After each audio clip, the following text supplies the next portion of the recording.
how critical this homestand is. This club has dropped 4 games in a row. They had pulled to within, 3.5 or 4.5 games of first. They're now 6.5 games back and trying to break this losing streak, and they cannot afford to have a bad homestand. And that's still one of the amazing things. As poorly as they have played at times, they're still only 6.5 games out because this division keeps beating up each other. But I'm with you. I think this is a vital series for them because if they lose here and then have a tough homestand, it puts them right back on track like they were in the past couple of years. Yeah, and they're facing 3 straight left-handed starters in this series. After Hamels tonight, they get Quintana tomorrow, and then get John Lester on Sunday. They are 9-10 this season when a left-hander starts against them, and obviously that puts a little bit added pressure on this club. Well, it does, but I think one of the good signs, they're back home.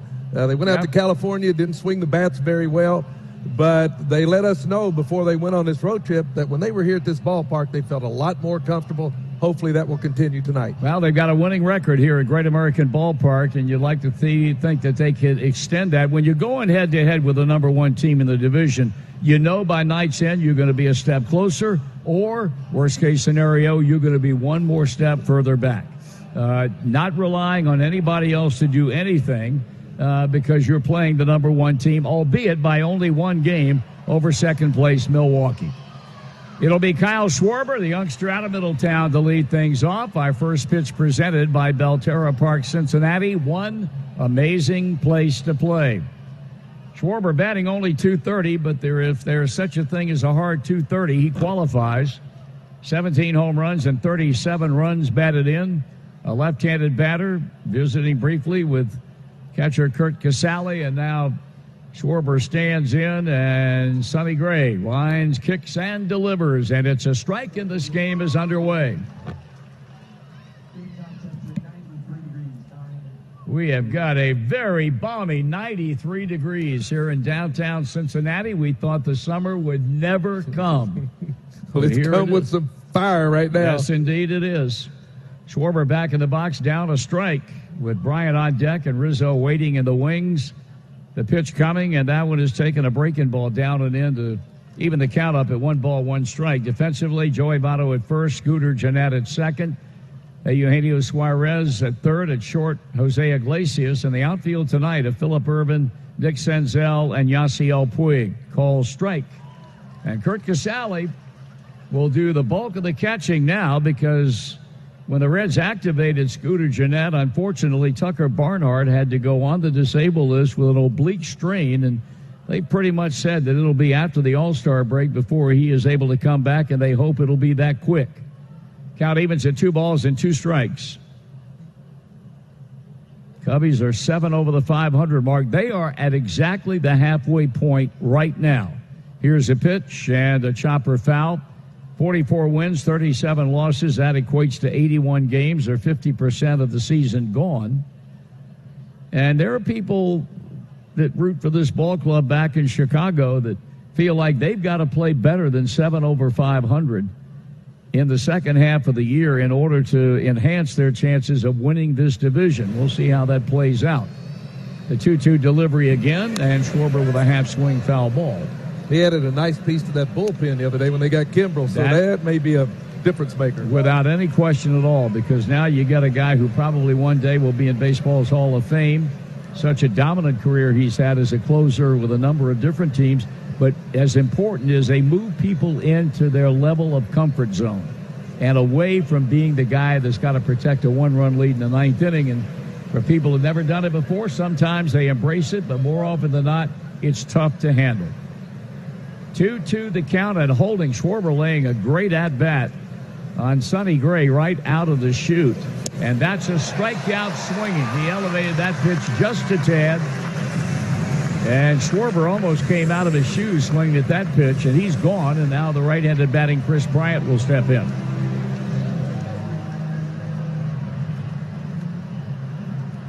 Bryant batting .283 with 16 home runs and 41 runs batted in. And while the Reds' defense on the infield shifted to Schwarber's pull side, they now go to the left side of the infield for Bryant's. The pitch, and it's high, ball 1. Our plate umpire tonight is Stu Shearwater. Mark Wegner, the crew chief, at first, with Alan Porter at second and Ryan Blakeney at third. Now the 1-0 coming, and he holds back, and that's 2 balls and no strikes. Well, you wonder if Chris Bryant, now they got him back at third, but over the course of first part of this year, last year, he was playing all over the place, and you wonder if that's had any effect on his numbers. Because the first year, when they left him at third base, I mean, Rookie of the Year and had a great year, MVP. Yeah. Meanwhile, Sonny Gray's gone 3 balls and no strikes on him.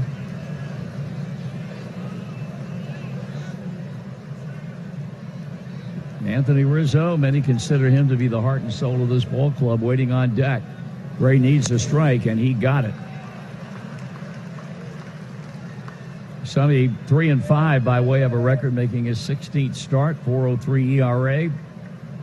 Against the Cubs, he's had 2 starts. One as an Oakland Athletic, one as a Cincinnati Red, and he's 0-1. That one a ground ball, base hit. A good inside-out swing by Chris Bryant, and he just muscles that ball through a gigantic hole on the right side of the infield. And he's aboard with a 1-out single for the aforementioned Rizzo. Marty, he was going that way the whole time. Even at 3-1, and when watching them swing that on the replay, he got a ball out. He wasn't thinking of pulling like a lot of guys would at 3-1. He was looking opposite way. Well, God bless him, because the winning ball clubs have players that are willing to do that and not try to pull everything in the wake of a shift that it minimizes their chances offensively. The guys that are winning baseball players do exactly what Chris Bryant just did. So now here's Rizzo, and he comes to the plate with rather impressive numbers, 19 home runs and 56 runs batted in. And the pitch to him, and that's taken for a strike. Got a big crowd here tonight. By no means, however, is it a sellout, which was the rumor running through the ballpark, or they got a whole bunch of folks disguised as empty seats. Rizzo swings and fouls on a pitch up and in, 0-2. Of course, this being a fireworks Friday, and that coupled with the trek from up north by Cub fans into our great city to watch their favorite Cubs play baseball. And normally it would portend big nights for a 3 or a 4-game series, whatever the case might be. Checks his swing, and it's a ball and 2 strikes on Rizzo. Javier Baez on deck.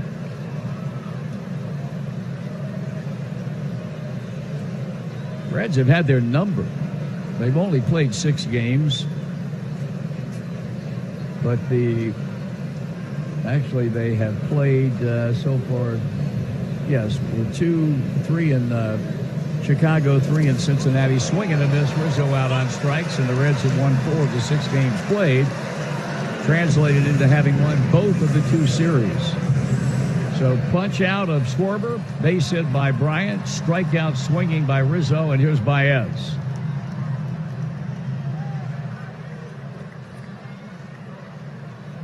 We mentioned in giving out the lineups how the Cubs have 2 players who will be in the National League starting lineup when the All-Star game is played at Progressive Field in Cleveland, and Baez is one of them, along with the man batting behind him, Wilson Contreras.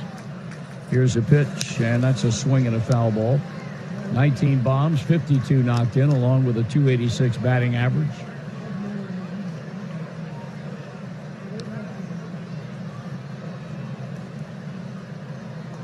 Gray sets up on the right side of the pitching rubber as we look down from behind home plate. Slight bend at the waist. He got the sign flashed by Casale. The check of the run of the pitch on the way, and that one is up and in, a breaking ball, and bends back at the waist with the count going to 1-1 on the Cubs shortstop. Right now, both left fielder Urban and center fielder Senzel in sunlight, although the worst of those 2 positions, obviously far and away, are the left field position at the moment. That's up and in, and the count is 2-1. Right fielder Puig completely engulfed in shadow, and so a game time at this time of the year, left field can really be treacherous. Sonny Gray drops down behind the mound to collect himself and now comes back on top as Baez steps back in. Sights a sign, straightens up, turns it loose. The 2-1 to Baez, and that's strike 2 call.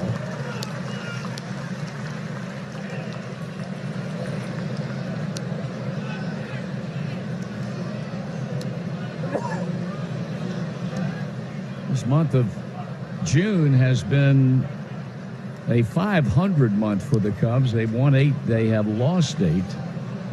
The pitch. And a strikeout swinging, ball eluding Casale. He picks it up and completes a strikeout by tagging by the bottom of inning number 1. Cole Hamels, 35 years old, 6'4", 205-pounder, born in San Diego, now makes his home in South Lake, Texas. Talk about dominance in a career against a particular club. He's had 12 decisions in his lifetime against the Reds, and he is 11-1 with a 1.72 earned run average. 1 ball and no strikes on the .270 batting rook, Nick Senzel. Hamels kicks and delivers, and that's a breaking ball that Senzel watches go by to even the count at 1 ball and 1 strike. Votto and then Suarez, and obviously the Reds hope for more. They'd love to have a big inning here right at the outset against Cole Hamels. That pitch is lined into right center field. That ball's going to be caught on the run. Nice play by Jason Hayward, and he went down and hung on and just flat robbed Senzel of extra bases. Nice play. That ball simply hung up just a little bit too long. We just kept curving back to him. It looked like it had double written on it all the way. I tell you, he continues. He's one of the older guys now, but continues to play awfully good defense. That brings up Joey Votto with 1 out. Starts off the homestand at 257, and he has really been swinging a good bat over almost for the last month, to be precise, the last 26 games. And hitting the ball at a 340 clip. That pitch is a fastball for a strike. He is the only player in the Reds lineup tonight who can boast of having hit a home run off of Cole Hamels. Votto back in and waiting on the 1-strike pitch. And that's lined into right center, and that will not be caught. Cut off by Hayward. Votto singles with 1 out.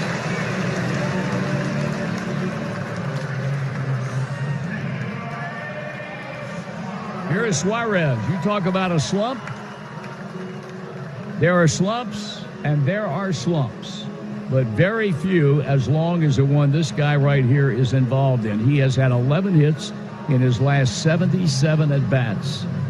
That's a 143 batting average, dropping it from what it was at the beginning of this slump at 281 down to its current 244. And he really believed that it's simply a matter of not adjusting to what the pitchers are throwing him as he takes a breaking ball in for ball 1. They have been consistently getting him out by throwing high fastballs that he simply cannot lay off of. We saw evidence of that last year, and now this year more and more.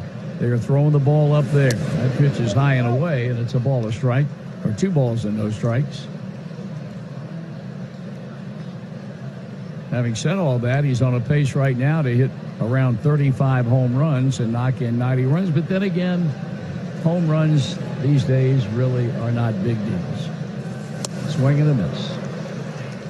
2-1 to count. So you're not buying into that launch angle stuff, huh? I'm not buying. Well, hey, it's all about home runs, walks, and strikeouts. That's what this game's about now offensively. Was the 6 clubs right now are on a pace to set new home run records?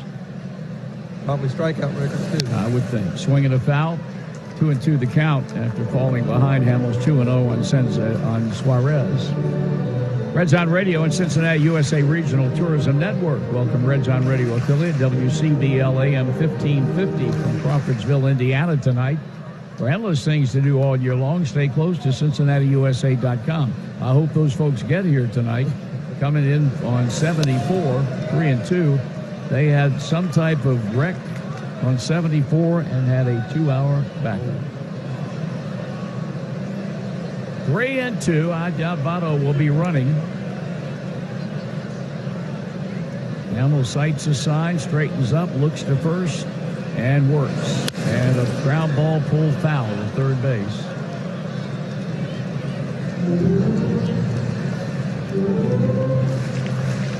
The umpires too sure water getting a new supply of baseballs as Hamel's wearing the number 35 on his visiting or traveling Cubs jersey. Gets back onto the mound.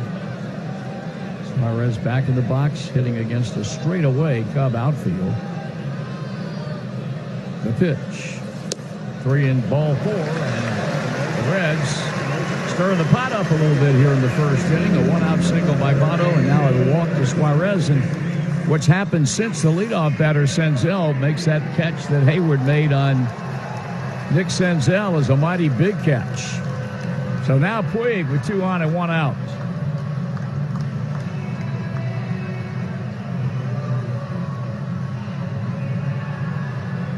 .237 batter, 17 home runs and 45 knocked in.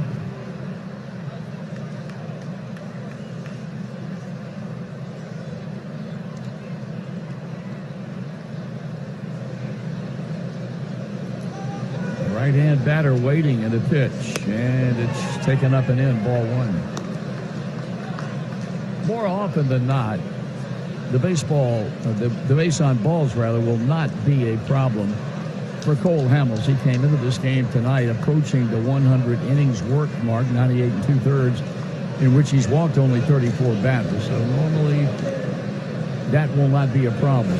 There's a swing and a miss. 1 ball, 1 strike. Votto at second base. On at first is Suarez. He joined us late. He's had a 1-out single from Chris Bryant in the first. But Rizzo and Baez had back-to-back strikeouts, and Schwarber led the game off with a punch-out, so a good start for Sonny Gray. Swung out line drive, right center. That'll drop.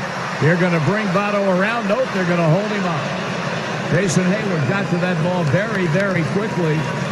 Votto does not run well at all, and I don't think J.R. House wanted a chance bringing him in and having him thrown out of the plate. Well, he wasn't given much of an option because Joey didn't get a good break on the ball. The ball was a soft liner, and I don't know if he thought it had a chance to be caught. That ball had no chance of being caught. Well, but he just hesitates. Well, that's not good base running. And it's just not good base running. But once he did hesitate, then he had no option but to hold him up. So now the man who leads the National League in hitting with runners in scoring position, Jose Iglesias, is at the plate. He is batting .418 with runners at second and or third. And the pitch, and it's high, ball 1.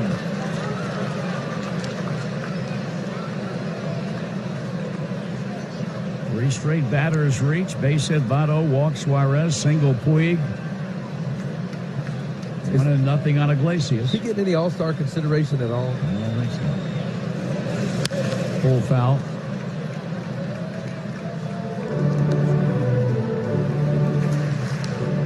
Ball and 1 strike.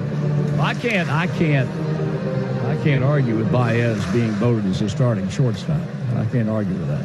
But I mean, for what this kid has done this year. Correct. 1-1 to count. The infield looking for a ground ball. That one he swung on, and there it is. Ground ball to throw to second, but no throw to first. Run scores. Reds lead 1-0. Pretty good play by Yasiel Puig, coming hard in on the second baseman, Addison Russell, and Puig makes sure Russell's all right. Really not a lot of contact, but enough to disrupt the rhythm of Addison Russell, and the run is in, and the Reds have a 1-0 lead. I think once he got close to him, he didn't have a good grip on the ball, so he did the right thing by not throwing, but boy, it was tailor-made the way it was hit. So the inning continues, and it'll be second baseman Scooter Gennett making his 2019 debut tonight. It has been a long road back for this young man after suffering the groin injury in spring training. He takes high, ball 1. Of course, he was a part of a news conference, a mini conference with the media before the game late this afternoon, and this guy's on top of the world right now. He is doing what he wants to do, and that's play baseball, and play it, I might add, very, very well. Swing and a miss.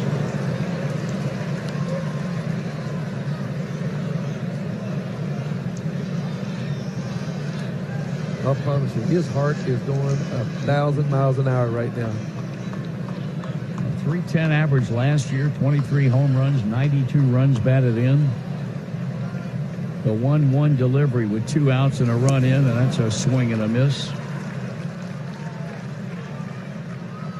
David Bell telling me in the pregame radio show he'll play tonight, he'll play tomorrow, and in all likelihood will be out of the lineup on Sunday. He said they're going to pick and choose days off early as he gets back to the lineup. And obviously when the time comes when they are convinced there's not a problem to be considered, he'll be an everyday player. And he strikes out swinging on a breaking ball. It was dropped by Contreras, who throws on to Rizzo. And at the end of one, the Reds won. The Cubs have a 1-0 lead as we move on into the top of the second, where all-star catcher Wilson Contreras awaits. And we've been waiting for this moment for a long time. I was gone for the whole road trip, and I thought, boy, maybe, just maybe, if I'm lucky, on Friday night in that opener with the Cubs, Mark Sheldon from MLB.com will be there. And lo and behold, my prayers were answered, and here he is. I love when I can make dreams come true, Marty. Well, you know, you've been famous for doing that all throughout your rather checkered career, I might add. Yes, checkered indeed. Nice to see you, Mark. Great to see your smiling face. Thank you very much. Here's Contreras. Sonny Gray pitches to him, and that's a strike. A lot of stuff going on. I mean, Scooter Gennett back. Tucker Barnhart goes on the DL. Yeah.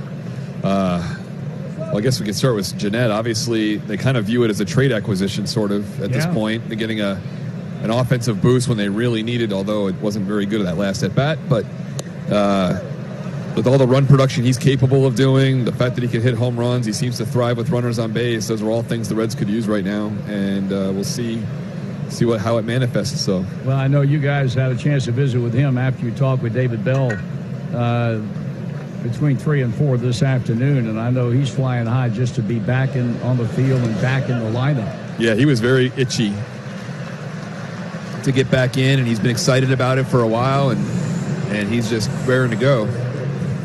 Contreras strikes out on a bad breaking ball, so 4 outs so far in this game for Sonny Gray, and all 4 have been punch outs. He's given up a base hit to Bryant in the first inning. He'll go to work now on left-handed batting Jason Hayward. Tucker Barnhart, tough break. Yeah, it sounds like strain. That's a tough injury to have to deal with. That's not a 10-day injury, no. And it sounds like he did it just in the cage on Wednesday in Anaheim, one swing, and that took care of it. You're probably looking at least a month, I would think. Just guessing. I'm not a medical guy, obviously, but those are injuries historically take a little while. There's usually maybe a setback or two. You have to be really careful with it, and otherwise you have real setbacks. So right now it's going to be Kirk Casale and Kyle Farmer taking the catching duties. 1 ball and no strikes on Hayward, a 270 batter, and that pitch is a strike to square things. Are you surprised at their role? And I don't mean this in any negative manner, but Kyle Farmer plays a lot of positions. The one position he's not been at in a regular season game this season is behind the plate, and yet they're going to go with him as the backup in Tucker's absence. Yeah, I mean, he's caught 9 innings over 4 major league games in his career, all with the Dodgers, and most of those were extra inning games or blowout games, and even by his own admission.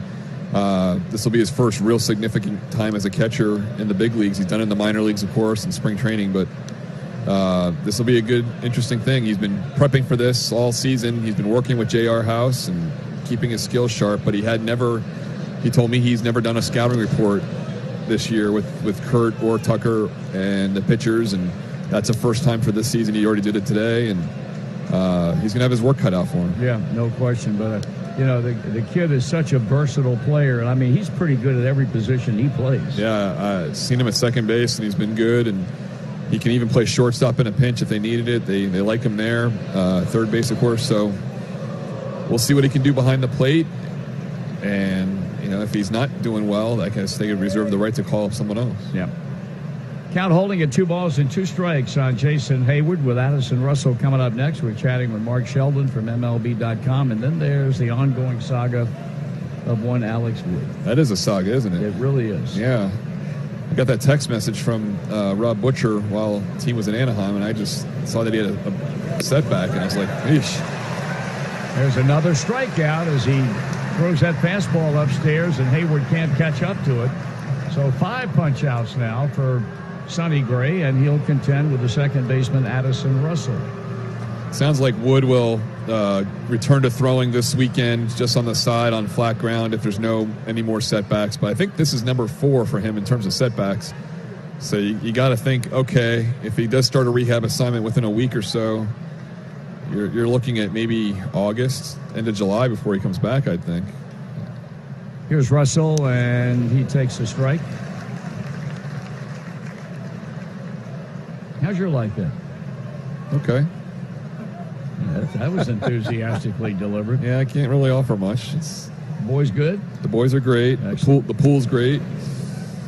The creature from the Black Lagoon no longer in the pool. Right now it's been shocked out of its misery and all that good stuff with chlorine. Is it pristinely clear? It is. You could hold the Olympics in that thing right now. Well, God bless you for that.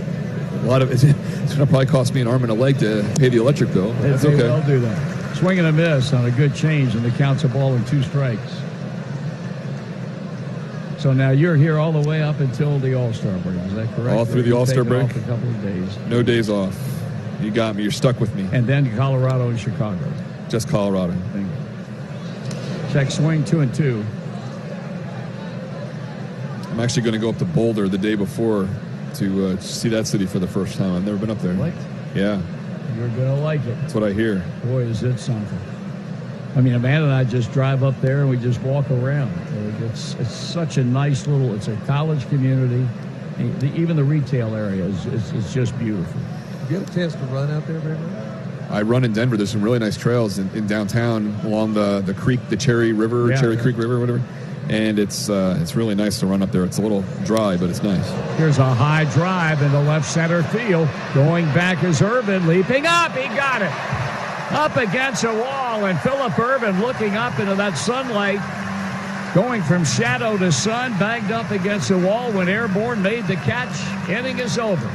It ends on a high note, Mark. That was pretty good. Now we move to the bottom of the second. The Reds won, the Cubs nothing, and a startling turn of events just occurred moments ago when Cole Hamels went to the mound to conduct his warm-ups to Wilson Contreras. He threw a breaking ball and then signaled, "I'm done," and promptly walked off the mound, went to the stairwell leading into the third base dugout and to the tunnel leading up to the clubhouse and was gone after one warm-up pitch, and it was a breaking ball and apparently something amiss, and that could be a major, major setback for the Chicago Cubs to lose a pitcher of the kind of talents and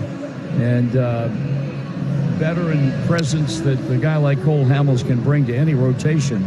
But he knew apparently and immediately that something was wrong and went straight to the clubhouse. And now, Doug, we got a left-hander to replace the left-hander, Mike Montgomery. Yeah, coming in out of the bullpen, making his 19th appearance. He's not started at all this year, 1-2 record. But watching Cole Hamels, it was almost as if he thought that he felt something. And when he went to the mound, he said, "I got to go throw one just to see." And you're right. After he threw one pitch, he comes off, and so Mike Montgomery will be coming into the game. He's only a 4.64 ERA, 21 innings so far, but he'll have all the time that he needs to get loose here. That he will, and I would imagine we will get some report at some point during the game to give us some idea of exactly what the problem was that forced Hamels out of the ball game. And it's a perfect time now to do the Cincinnati Bell trivia question. How about that? I've been thinking about it for 8 days. I thought you were. Yeah. Text the word vote along with your answer of A, B, or C to 66128 for your chance to win a pair of tickets to the Reds Hall of Fame and Museum, a $25 Skyline Chili gift card, a $25 Dunkin' Donuts gift card, and a free haircut from Great Clips, brought to you by Cincinnati Bell, connecting what matters. You bet. Mr. Brenham. Yes. What members of the Reds Hall of Fame inaugural induction class played on Reds, and Cubs pennant winners in the 1940s? Was it A, Paul Derringer, B, Ernie Lombardi, or C, Bucky Walker?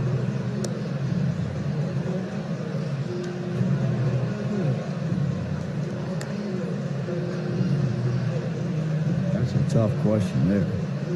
All three are in the Reds Hall of Fame. All three would have been deserving of being in the first, as the first inductees into the Reds Hall of Fame. I have no idea. I'm going to take a shot and say Paul Derringer. Which would be A. Correct. And we'll play by Brantley rules today, so if in the 8th inning you want to change your mind, we'll certainly give you that option. And I appreciate you extending the hand of Christian Fellowship. You're very welcome. Well, now that you're a reverend, it was only the right thing. Thank you very much. You're welcome. Thank you. Mike Montgomery continuing to loosen up. You know the routine in a situation like this. He'll be given all the time he personally needs. Once he feels comfortable, he will instruct plate umpires Stu Shearwater, I'm ready. And then we will commence with the home half of the second. This reminder, baseball's two biggest events of this summer, back-to-back. Action begins at the T-Mobile Home Run Derby on ESPN July 8th at 8 p.m. Eastern. And then catch baseball's biggest stars at the 90th MLB All-Star Game presented by MasterCard July 9th on Fox. Coverage begins at 7:30 p.m. Eastern. Doesn't take Montgomery very long. He's ready to go to work, and he'll be facing the number 7-hole batter for the Reds and left fielder Phillip Ervin.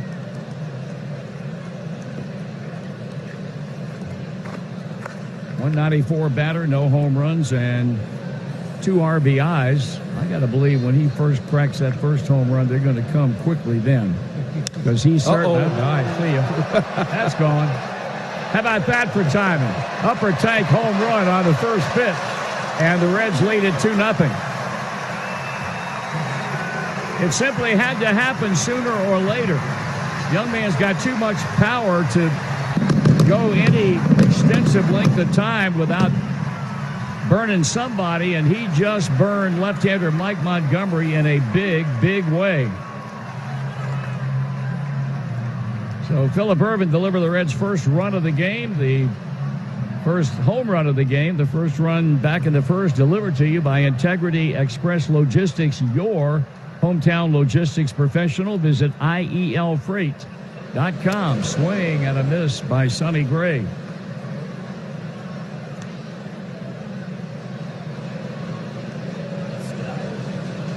Gray has been up 21 times, has had 3 hits, 1 extra base hit, a triple. Pitch is down a ball. The count's 1 ball, 1 strike.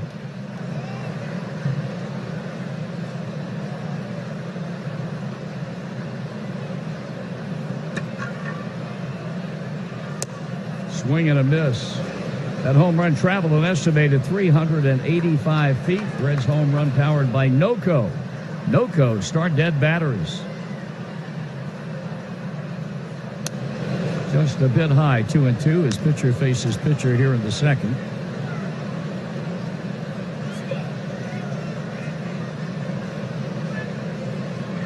Montgomery, a quick worker. Got a swing and a miss, and that's a punch out. So he faces 2 batters, home run 1, strikeout 2. Going to work on the 9-hole batter, and that'll be catcher Curt Casali.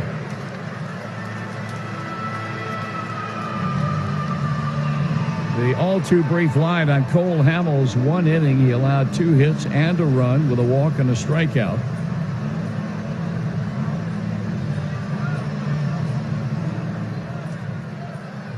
Casali, a .271 batter, takes a strike.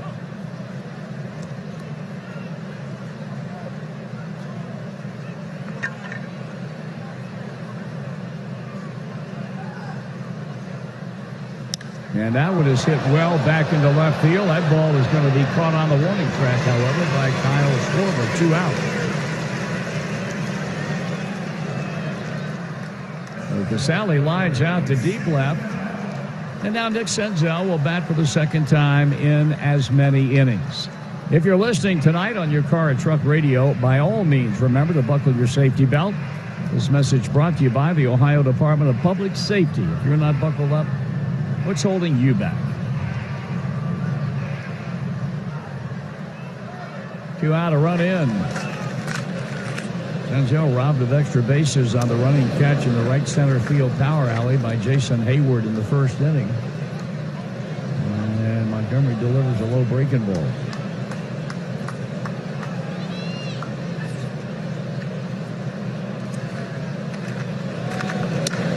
And to tie 2-0.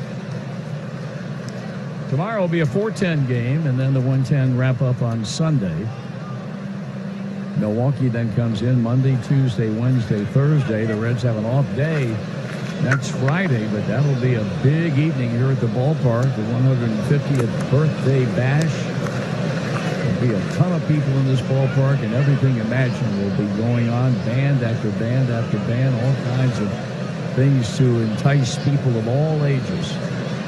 The 3-0 coming, and Senzel takes ball 4. He's on with a 2-out walk.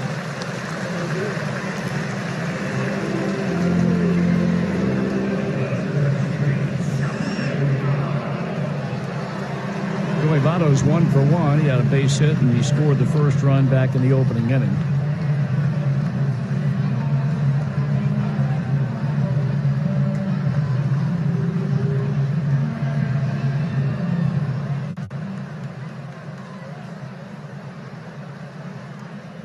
Senzel, who can run and will on occasion, takes the lead as Montgomery throws Votto a taken strike. Tonight is a perfect night for baseball. The humidity level is not all that high, even though the temperature was 90 plus. There's another strike. Took something off that breaking ball. He throws him back-to-back breaking balls, but that one a bit slower than the first one he delivered. And he's quickly ahead of Votto, 0-2 with 2 out.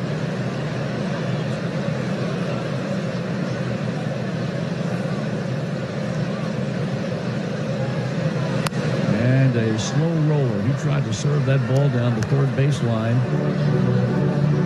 Just foul with a count holding it 0-2.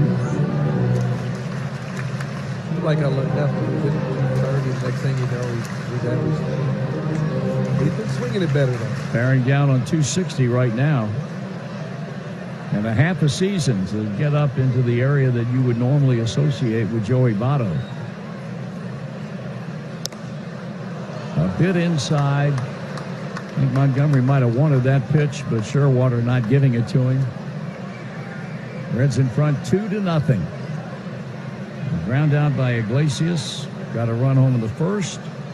Phillip Ervin hit the first pitch thrown by Montgomery here to begin this inning for an upper deck home run to left. Runner going, pitch taken.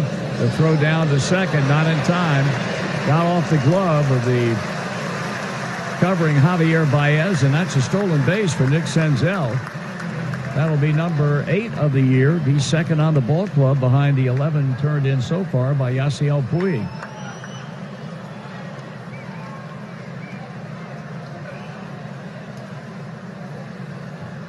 Votto with a chance to drive in a run, but only a .244 batting average with runners in scoring position. Here's a pitch. And that one is drilled into center field. That's going to drop for a base hit. And Senzel had to hold. That time, there could have been a play, and he errs on the side of caution, if you want to put it that way. He started hard to third and then pulled up. That's a very good point, Doug. That's another base running blunder. My apologies. There are 2 outs in the inning. There is no reason why you would hold up. I mean, he just freezes and he watches it, and you're thinking, there's 2 down. Unless my scorebook's wrong. No, that's right. But that's got to be a run.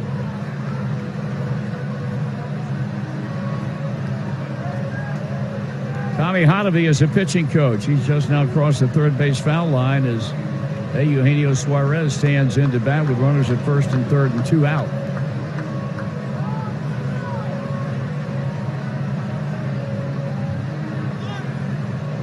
On that play with 2 out, you run hard as you can to third base, and you keep running hard until that third base coach throws up the stop sign. Well, you're going on contact. He's got 2 strikes, so as soon as he starts swinging, if he strikes out, you're not hurt anyway because he's swinging through it, and that's a 3rd out.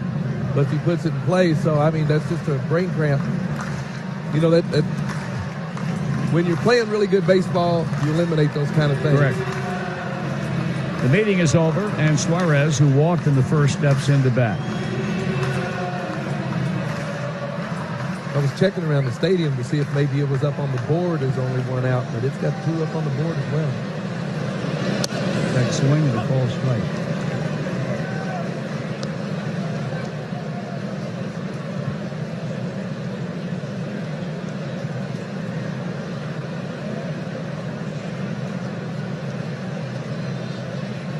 The pitch.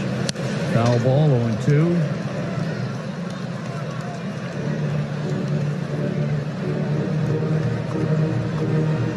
Montgomery forced to come out of the bullpen cold. In case you missed it, Cole Hamels threw one warm-up pitch prior to the beginning of this red second and threw a breaking ball and promptly walked off the mound and headed to the clubhouse.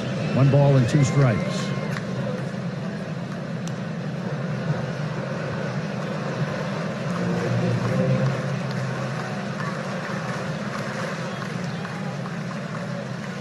Montgomery tried to do some damage control here and end the inning with this man at the plate. And that one is shot back into center field, chasing after it. Almora, he got it. That ball was hit hard, but he got a good break back to make the play and end the inning. Phillip Ervin hits a home run. The Reds strand 2. Here in the 3rd inning as the Cubs come to bat against Sonny Gray, who's looked awfully good so far. Gray has struck out 5 and allowed just 1 hit through 7 batters. He goes to work now on Albert Almora Jr. The first pitch to him is a strike call off the outside corner. Anthony's 0-1 on Almora. He stands in for the first time. He's a .244 hitter. He's knocked 7 homers and driven in 22. Sonny Gray home with the 0-1 pitch. And this is down and away with a breaking ball. He has just been in attack mode against all these Cubs hitters today. You know, his fastball, he's been getting guys out with that because his breaking ball has been so good, and he's been setting them up. And if he gets ahead with the fastball, he comes with the breaking ball for the out, and vice versa. 1-1, he missed in the dirt outside there with the breaking ball. Good to see you, Tommy. Great to see you, Douglas. You've been doing well. Hanging in there. Atta baby. How about yourself? Awesome, man. Good. Awesome. It's a 2-ball, 1 strike count on Almora. Ray into his windup, and the 2-1 pitch. Pop foul right side. That'll be out of play. 2 balls and 2 strikes on Almora. Battle here between the Cub right-handed hitting center fielder. Made a fine play to bring the 2nd inning to a close on a ball that was pretty well hit by Suarez. The pitch barely got a piece, fouls it away. Stays alive, and it's a 2-ball and 2 strike count holding.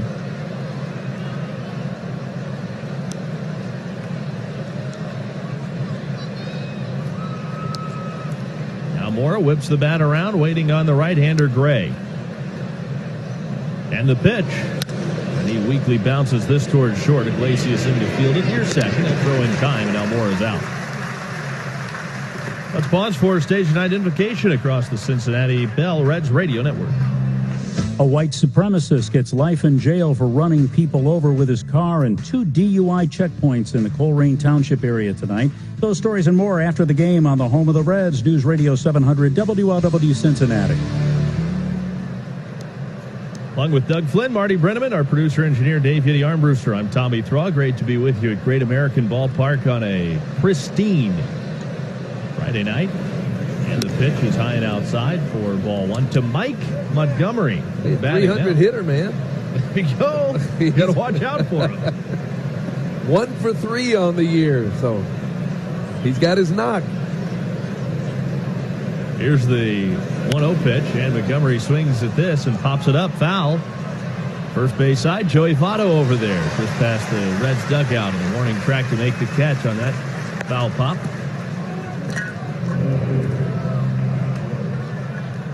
Well, perhaps the luck has run out. Right, late. He's out here, and now 2 gone, and back to the top of the order. You know, you're a reliever. You really don't get a lot of chances to come to the plate. Not a ton, no. That was his 78th career at-bat. He came up hacking, so that's a good sign. That's right. Nobody on, 2 away. Reds are up by 2 as Kyle Schwarber stands in. A strikeout victim his first time up, and he swings the first pitch and It's a laser into the seats, foul down the right field line. 0-1 on Kyle Schwarber.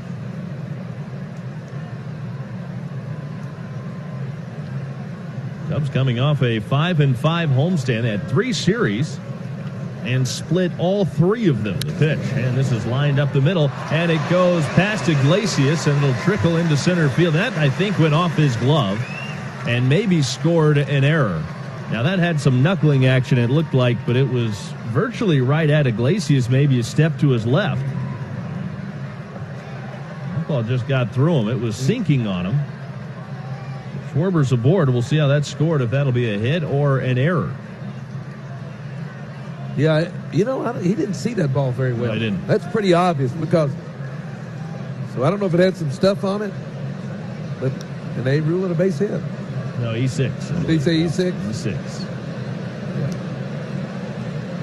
So an error on Iglesias, his 6th of the year. The pitch is a breaking ball down and away for ball 1 to Chris Bryant. He has a base hit. In fact, he has the only Cubs hit today. He singled with 1 out in the first inning.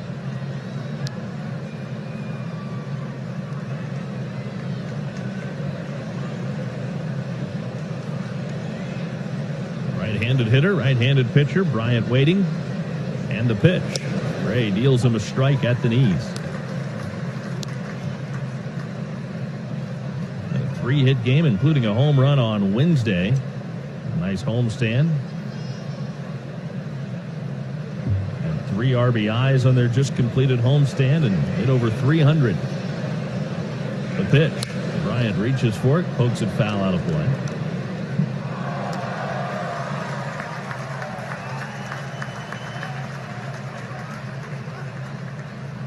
Already mentioned a great crowd at Great American Ballpark today. Still filling in the upper deck, too. It might be a sellout. That might be real close. Those fireworks will bring them in. That's right. Schwarber leads over at first base, and Gray to the plate, up too high. Chris Bryant, the count is even. 2 balls, 2 strikes.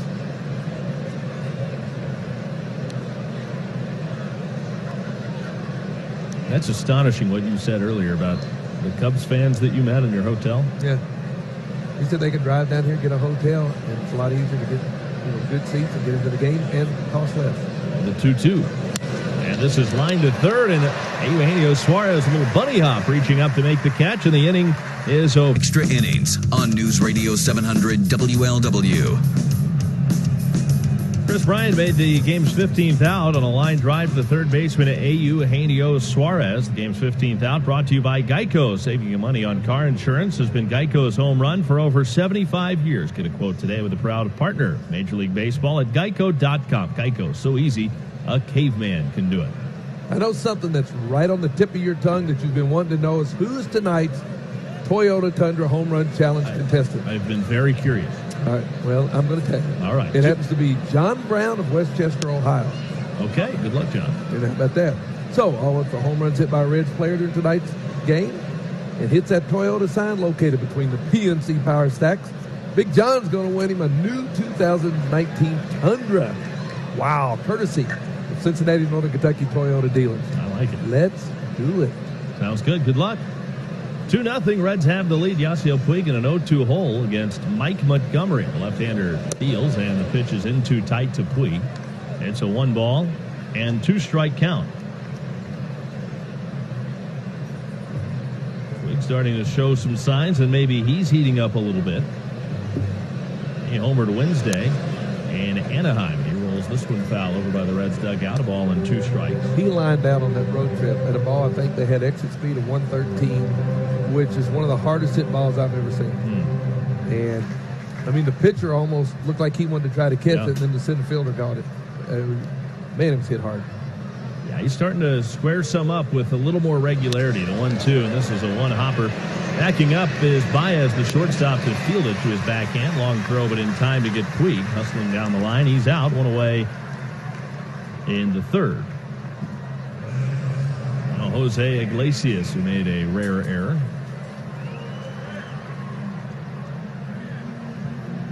You asked earlier if this guy got any all-star press, and he really didn't.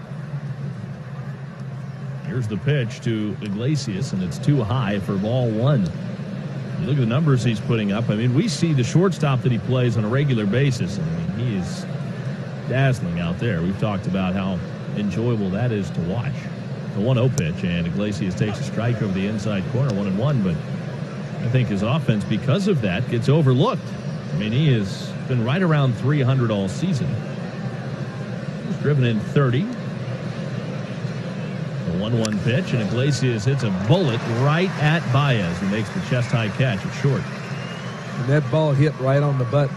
But coming to All-Star time, they're going to have to take somebody from the Reds if they're not voted on there. So I would say of the everyday players, he would be the guy that they could take, or they certainly have to take a picture maybe. Yeah, I would think he would certainly have a very good chance to make it. It'll be interesting to see how that plays out. Amir Garrett, I would think. Luis Castillo, a couple of candidates as far as the pitching staff is concerned. Scooter Gennett now up for the second time. Struck out his first time up. And he takes a strike over the outside corner. Well, he's seeing a steady diet of breaking balls from these lefties, too. It was interesting hearing him talk before the game today about what he observed by watching the games at home. The team was on the road, watching on TV, the 0-1, and it's fouled away left side. He said, I've really given away too many at-bats. He goes, I look at the way pitchers are pitching me, and I'm just swinging at too many pitches that I have no chance at. I think tonight, if he comes out of the game and he still feels healthy and he's moving all right, his heartbeat's going to be so quick because he's excited to play, the adrenaline's going. He's not going to be his normal self tonight. Well, the adrenaline on a normal night, better than anybody how great that is. Oh, yeah. David Bell and I have talked about that. He goes, you just don't understand how much adrenaline you have on a nightly basis as a player. Well, I can only imagine what it is in a packed crowd like this. Here's the 1-2. And Gennett swings a little tapper up the first base line, and it is just foul. 1 ball, 2 strikes on Gennett. The crowd reacting because Wilson Contreras went ahead and played it out. Picked it up, underhanded, but right past the first baseman Rizzo. So the crowd thought that the Reds perhaps had a base runner, but no, foul ball. 1-2. It's good to see guys having fun playing the game. Man, it is fun.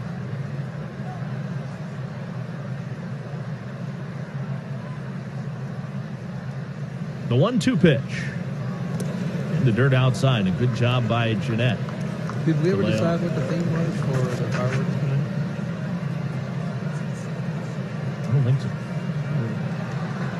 It's going to be bothering me. I mean, what if we were to leave and the theme was like Best of the Stones or something like that? Something oldies? Yeah. Yeah. Elvis' greatest. You're a big oldies guy. Oh, big oldies. That's right. There's a reason for that. Here's the 2-2. That's a little tapper up the first base line. This time it stays fair all the way to Rizzo, who fields and steps on the bag to retire Scooter Gennett. Cubs come to bat in the top of the 4th inning. Reds are up 2-0. Great American Ballpark on a beautiful Friday night. Very nice day here in Cincinnati yesterday as well. Here's the first pitch to Anthony Rizzo. There's a bouncing ball up the middle. And this time Iglesias cuts off in front of Gennett. Fields and throws on the second base side in time to get Rizzo. He's out, 1 down in the 4th inning, and a fine play there by Jose Iglesias. And that time he started on the shortstop side of second, but by the time he fielded that ball, he was almost directly in front of Scooter, who was playing his normal second base position. Well, it's his ball all the way, and after that that error that he made, he doesn't make those kind of errors. No. I have to think he didn't see the ball. It was knuckling something. The next ground ball you get, you're going to be even more aggressive. Oh, boy. You can just tell it's eating him up inside that error. The pitch is a strike over the inside corner of the knees. 0-1 on Javier Baez. The first 5 outs recorded today by Sonny Gray. All strikeouts. Here's the 0-1, and Baez sends a fly ball pretty deep down the right field line, but it is just foul. That had the distance. but it's a foul ball down the right field line in the corner, 0-2. Reds are up by 2 with the Cubs batting in the 4th.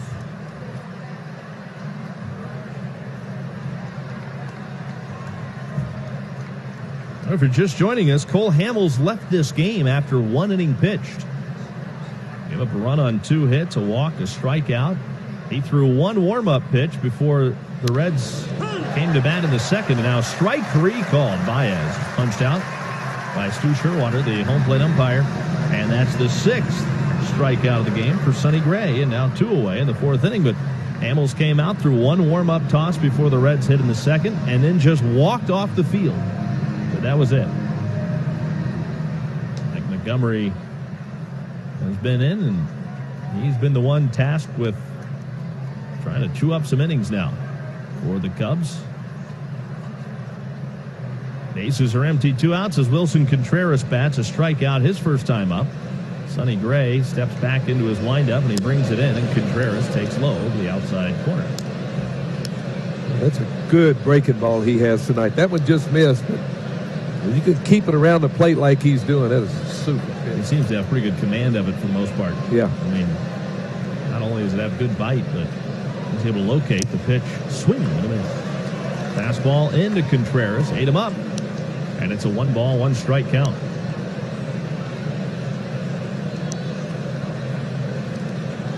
Cubs in town over the weekend. Start of this long homestand for the Reds. And the Brewers will be here before Cleveland to wrap up the pre-All-Star portion of the season. Fouled away by Contreras, right side, a ball and 2 strikes. Here's a question I used to get asked often right before All-Star game. So, Doug, what are you going to be doing during the All-Star break?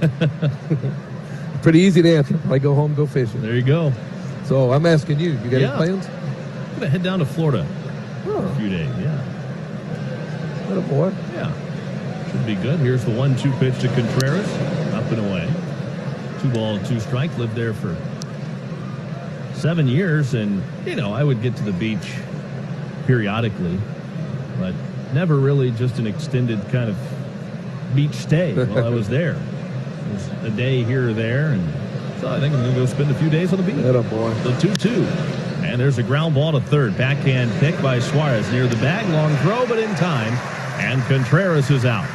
Nice play by Suarez. And the Cubs are up and down in order on 700 WLW. Mike Montgomery back to work for the Cubs. 4th inning, Reds are up 2-0. And it'll be Phillip Ervin, Sonny Gray, Kirk Casale, the trio to bat. Of course, Phillip Ervin striding to the plate with his first home run of the year. His last time up, a solo shot into the second deck in left field, 385 feet from home plate. And now here he is leading off the 4th inning. Left-hander Montgomery into his windup, his pitch.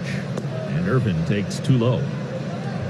Montgomery, you would figure, is a guy that would be pretty well equipped to handle a long relief role. He has 56 starts over his major league career.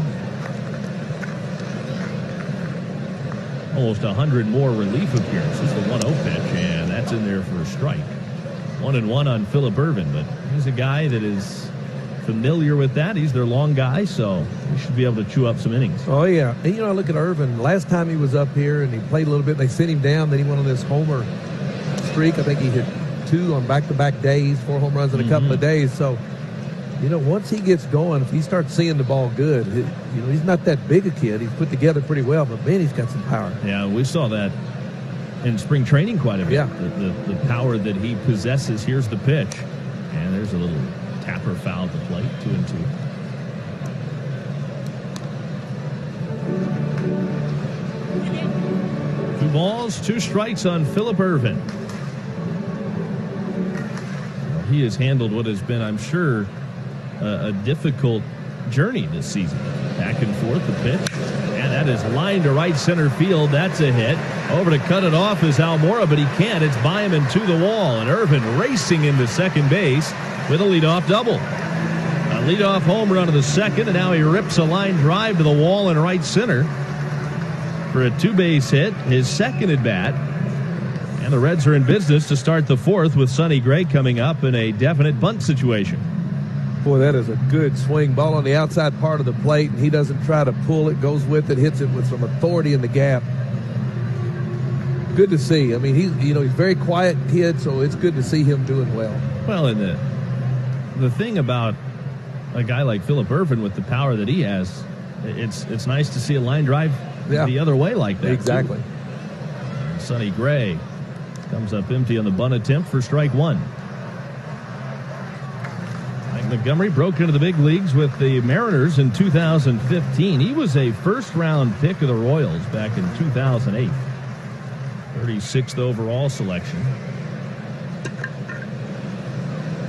Reds trying to add to their lead. It's 2-0. The pitch, Gray swings and weakly taps it foul up the third base line, and a full cut here with Anthony Rizzo at first base. Got 60 feet from home plate. He's moved in there. They're giving him the bunt down the third base side. Of course, that time he was swinging away. I tell you, when I see pitchers come up that are not bunting consistently, you just think, man, you can help yourself so much by doing that. We'll see. 0-2. He squares here and gets the bunt down left side. Beautiful bunt. Bare hand pickup, Bryant. And he'll feed to Addison Russell covering at the bag for the out at first. Sacrifice bunt completed. And it will go 5-4. And that even better considering the pressure of two strikes. That was so nicely done. He's probably on a high, too. He just watched his college team win the College World Series over the last week, so you know he's fired. You know he's pumped. A few guys in this team, including this one. Kurt Casale, fly out to left. First time up, adding in the second inning. Now Ervin at third with only one out. The pitch, and it's low and inside for ball one. You want an indication of how the Cubs feel Sonny Gray looks on the mound today.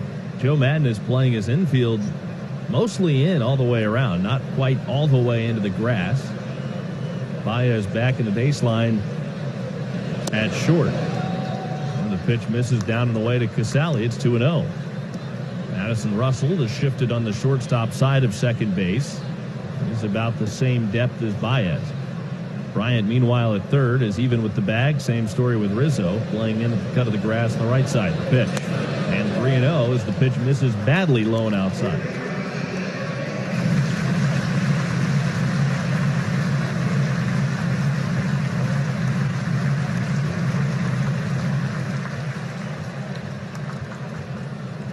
Casale waiting on Montgomery. Here comes the 3-0 pitch. Ported in there, right down the middle for strike. 3-1. Sally taking all the way. You can look for his pitch here. And it comes. And it's in the dirt inside. Ball 4. And Casale works the walk. Now back to the top of the order, Nick Senzel.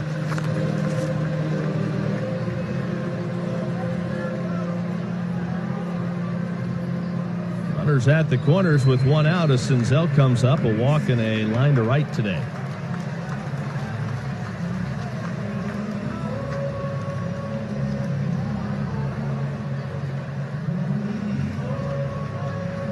Good opportunity here for Senzel to add to this Reds lead. It's 2-0 in the bottom of the fourth inning.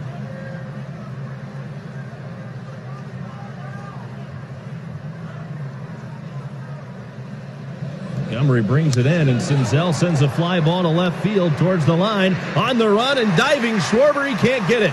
It's by him and into the corner. Ervin scores. Casale getting the wave around third. And the relay throw is not in time. The Cubs did not expect Casale to be going, and Baez never even looked to the plate. By the time he realized it and made the throw, it was too late. Well, you're right. You're normally getting that ball in the throwing position. He caught it as if he either thought he was going to stop or he just knew he'd already going to cross the plate. And his hesitation cost him a run.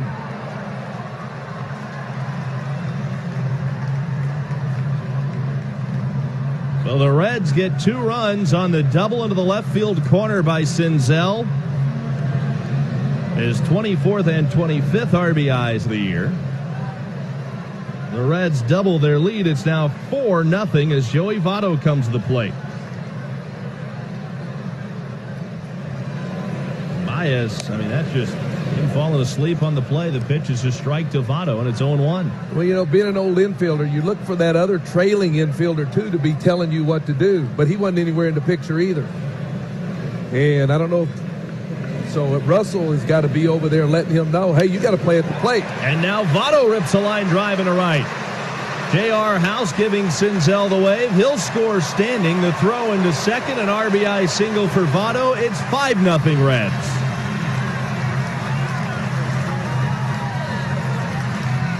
Boy, somebody woke up Joey. Look out. He can get one of those streaks that it just looks like nobody can get him out. And for Joey Votto, that is career hit number 1,800. A 3-hit game already for Joey Votto. And his 1,800 hit.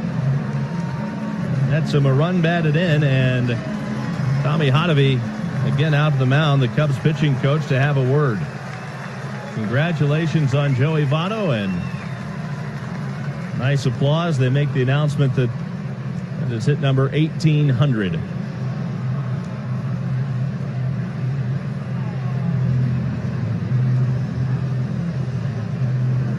Conference here. Votto at first base, still only one out of the inning, and the only batter that's been retired is the pitcher. And of course, he was out on the sacrifice bunt. Here's a number for you.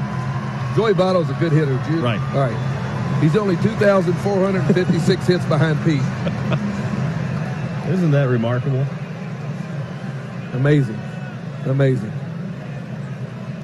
So congratulations to Votto. He's on at first, and now the pitch to Suarez is a strike call to the outside corner at the knees, and it is 0-1.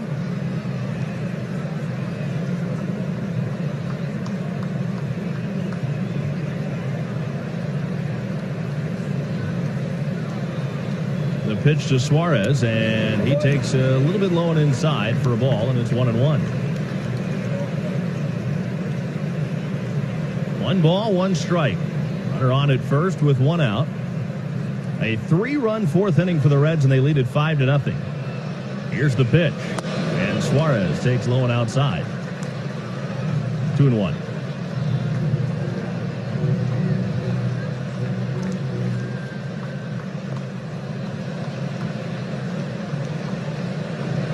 There goes Votto, and the pitch is low and outside, and they never even gave him a look. And he steals second base without a throw. Mike Montgomery wasn't paying him any attention. That might be the easiest one of his career right there. That's his second stolen base of the year.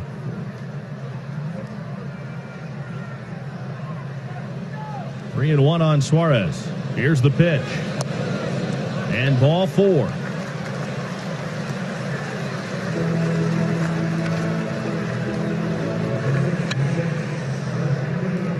Yasiel Puig, and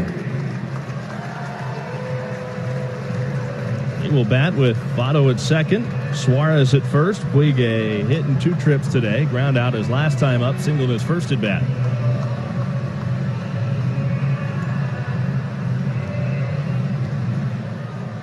Mike Montgomery, we talked about, came in for Cole Hamels, left after just 1 inning. He threw 1 warm-up pitch where the Reds came up in the second. Now the pitch to Puig, and it is up and away for ball 1. He may have to wear this one, Montgomery. Yeah, when you're trying to save some of your guys. The unfortunate thing that happened to Cole Hamels, we still haven't heard, I guess, what happened to him.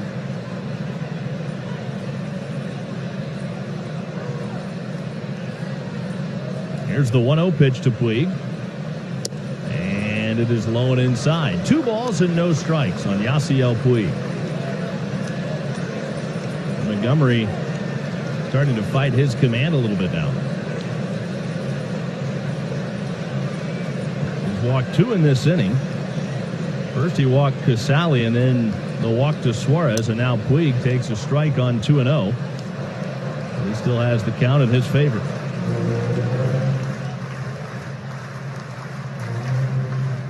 All of this on the heels of that 1-2-3 third that Montgomery worked.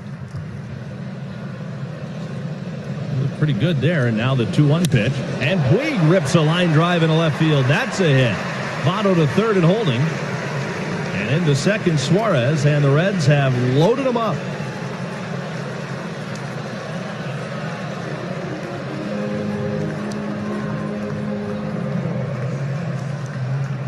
There didn't be too many cheap ones either. Every one of them been squared up on that barrel.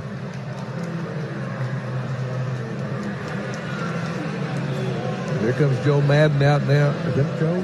Yep, that would be him. Look He at is Joe Hustle out there. going to make a change, so he is going to go to his bullpen again, and that'll be the end of the day for Mike Montgomery. New pitcher coming in, inheriting a bases-loaded. Fourth appearance, a 3-2 record, 5.74 ERA. Has been used quite a bit this year. 31 and a third innings. And the Reds have the bases loaded with just one down. And what seems to be one of those nights where the bats have come to life again, Tommy. Yes, they have. A 3-run fourth, and they are still in business here with them loaded and one down. Votto at third base, Suarez at second, Puig's on at first base, and Jose Iglesias at the plate against the right-hander. The pitch, and Iglesias swings and misses, strike one. 33-year-old Brock, 6'4", 205 pounds. Signed a one-year deal with the Cubs, but option for next season back in February. Broke in with the Padres back in 2011. The 0-1 pitch. And Iglesias fouls it away.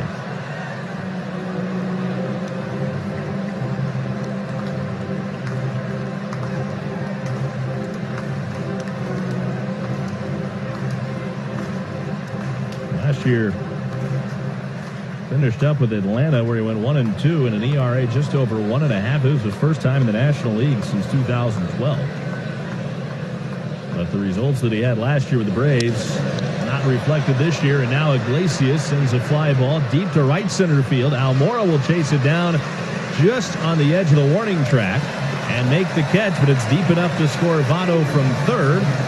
And up to third base goes Suarez, and it's 6-0 Reds on the sacrifice fly from Jose Iglesias to deep right center.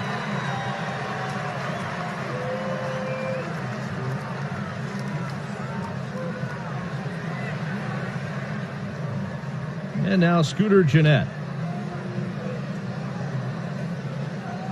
Mended the corners with 2 outs, and Gennett is struck out and grounded to first in his first game back. Brock sets and delivers the pitch. And Gennett takes a strike on the outside corner. 0-1. He has been chomping at the bit to get back in this lineup for a while. And he was thrilled to death today when he was talking with reporters about being back out there. And here comes the 0-1. And Gennett takes outside. 1 ball, 1 strike.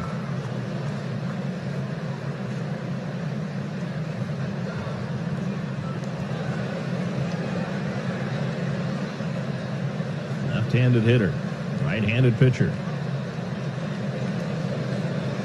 High set by Brock, and the 1-1.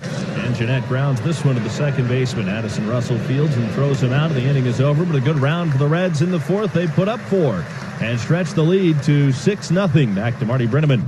On we go, top of the 5th inning, and right now you got to be smiling from ear to ear if you're a Reds fan with a 6-0 lead against the Chicago Cubs as they come to bat here in the top of the 5th inning.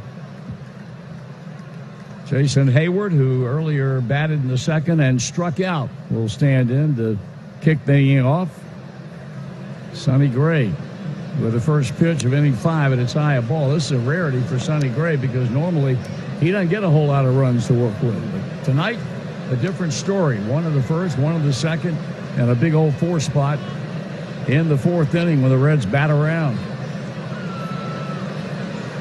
That's a strike away, 1 ball and 1 strike. Not only welcome back to the booth, but congratulations on another broadcasting award that you've received. Thank you very much. Very proud of you, sir. We had a great 3-day stay in Winston-Salem for the National Sports Media Association's awards program that Started on Saturday and ended on Monday night. Some of the big names in our profession, both on the broadcast side and the writer's side, were in attendance.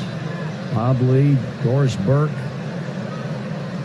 Wow. Just to name a couple of folks. Here's a 2-1 pitch, and that's fouled off. And Bob Ryan, Dan Shaughnessy, who's been an icon in the writing field with the Boston Globe for these many years, and my old buddy Dave Sims, who's one of the broadcasters with the Seattle Mariners, was on hand, having won the Sportscaster of the Year award for the state of Washington.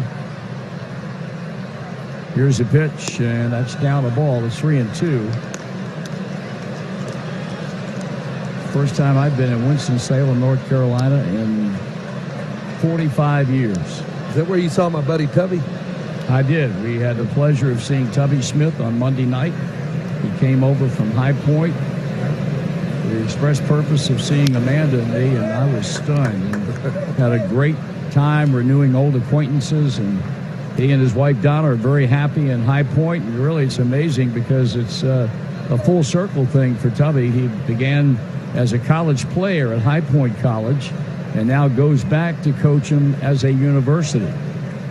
And seems to be very happy and content and looks like $1 million. 3-2 pitch, and that's a bouncing ball foul at first. He's certainly one of the classiest people we've had at the University of Kentucky. That's He good man. is first class in every respect. Well, congratulations, though, sir. Thank you. 3-2, the count on Hayward. Russell and Almora Jr. also due up in the inning. They've had but one hit so far tonight off Sonny Gray. And the payoff on the way, and that one is popped in the air, and it's going to be played by Scooter Gennett. And that's out number one here in the Chicago fifth inning.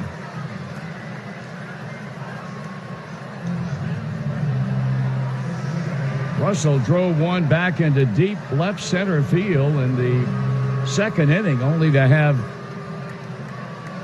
Philip Urban climbed the wall and rob him of extra bases, and now here he is back again.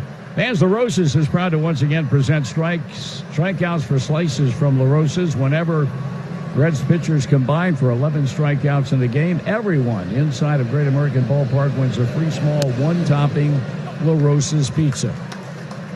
First pitch, a strike. Chris Bryant had a base hit to right in the first inning, and that looms as the only hit that the Cubbies have been able to garner off of Sonny Gray swinging a foul, and the only other base runner was on only through an error by Jose Iglesias on the ball that Kyle Schwarber hit to short in the third inning.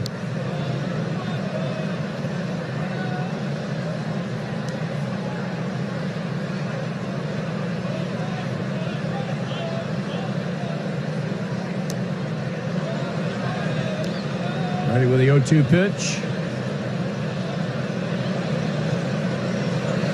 And he went. No, he did. Looked like he did. A breaking ball in the dirt. And in the opinion of first base umpire Mark Wegner, he checked his swing in time. A ball and 2 strikes. Somebody else that was down in Winston-Salem, who had been a while since I've seen, was Peter King, who was a senior NFL writer for Sports Illustrated, and a guy who at one time was a beat writer covering the Reds in the early 80s here in Cincinnati. Here's a ground ball to the right side. Scooter Gennett has and throws, and they're 2 out.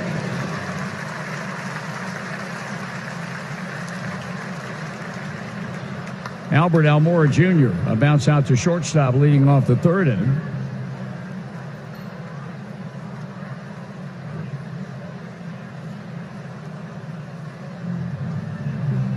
Scooter's mom and dad here tonight, and that's as it should be. After being away for 78 ball games, he returns in game number 79, and the Reds have put big 6 on the board here in their first 4 at-bats of this opening game of 3.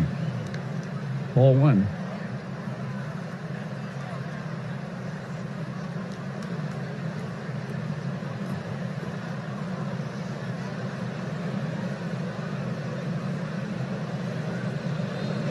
And it's 2 balls and no strikes. Tomorrow at 4:10, game number 2, the Reds have Luis Castillo against left-hander Jose Quintana. Ground ball up the middle, and that's going to be a base hit. Burnett could not get to it. Ball stayed beneath his glove. Almora Jr. aboard with a 2-out single. And the batter will be Brad Brock, and he'll be allowed to come to the plate and bat for himself.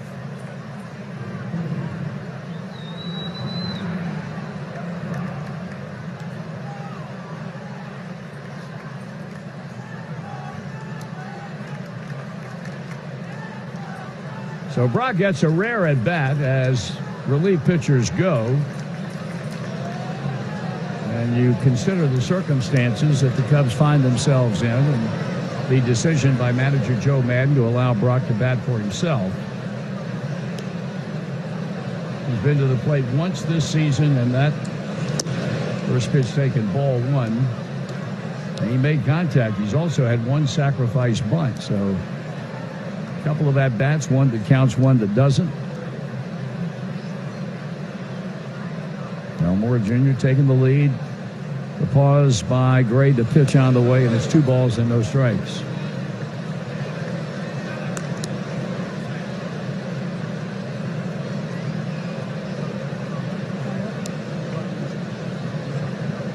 And Sonny Gray dropping down behind the mound, trying to get things in order here. He certainly doesn't want to walk the pitcher and have to face Kyle Schwarber with 2 men on and 2 men out.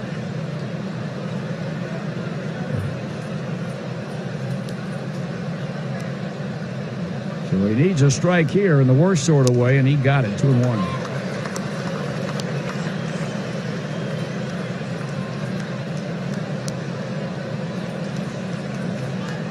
Pitching lineup: Mike Montgomery, 2 1/3, 6 hits, 5 runs, all earned, 3 walks, 2 strikeouts.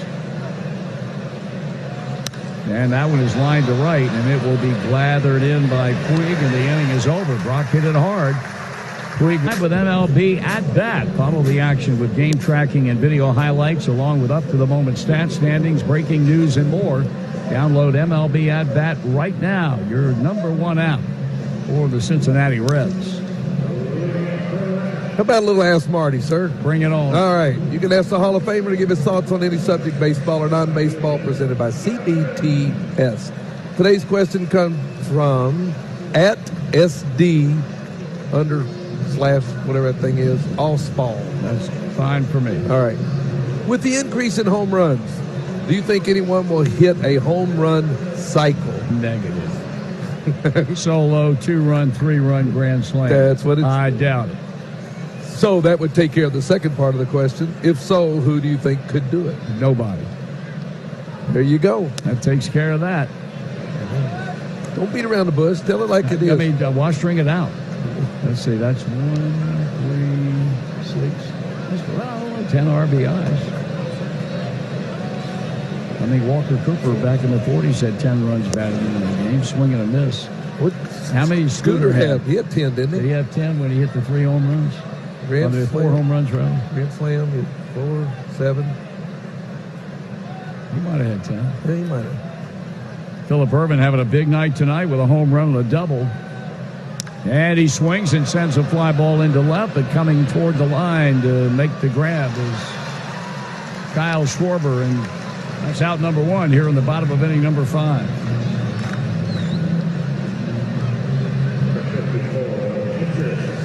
Sonny Gray is 0 for 1 with a sacrifice bunt.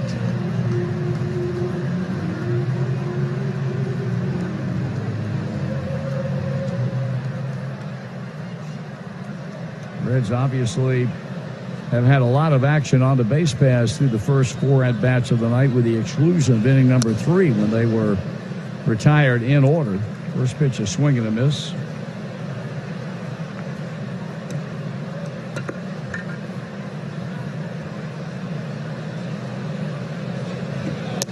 And a call strike. Well, Brad Brock coming out of the bullpen throwing strikes. Still no report yet on Cole Hamels, is it?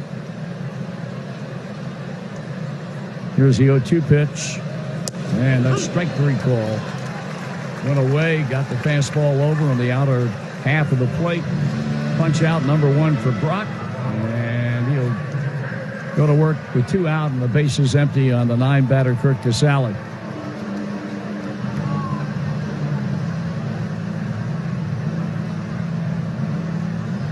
Be interesting the next 2 days at London Stadium in London, England. Red Sox and the Yankees play tomorrow and Sunday. Breaking ball strike. They are playing at a ballpark that took them 27 days to make that into a baseball field. We're told that the surface they're playing on will be an artificial turf. Here's the 0-1 pitch. Swung on and fouled at the plate. The dimensions will be legitimate down each line, 330. But to straightaway center field, 385 feet. And they are, as you might expect, predicting a lot of home runs.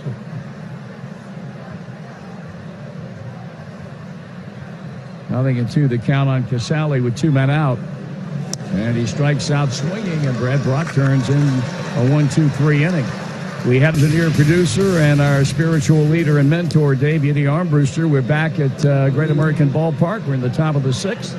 And we'll pause for identification on the Cincinnati Bell Reds radio network. A white supremacist gets life in jail for running people over with his car and 2 DUI checkpoints in the Colerain Township area tonight. Those stories and more after the game on the home of the Reds, News Radio 700 WLW Cincinnati.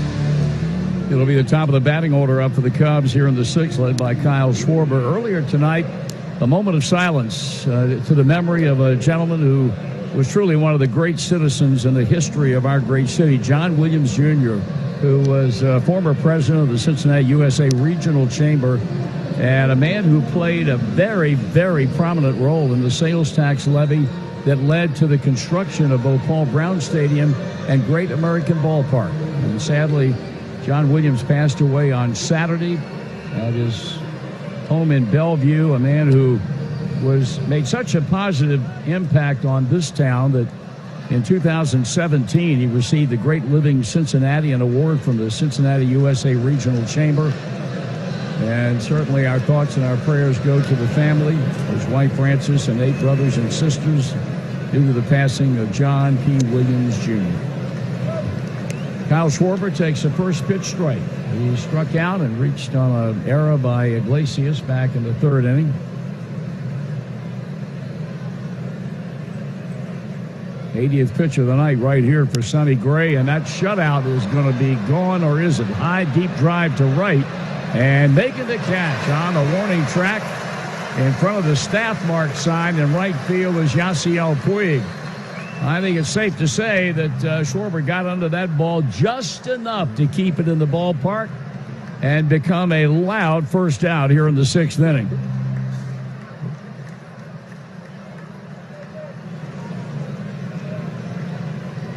Now, Chris Bryant, who has 50% of the Cub hit total with a first inning single. Ball strike.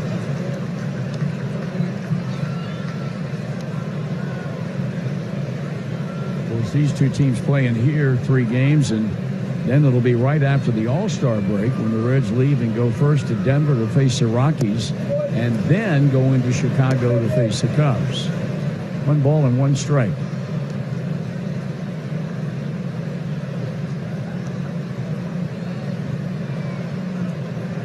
Bryant back in the box, taps the plate with the head of the bat.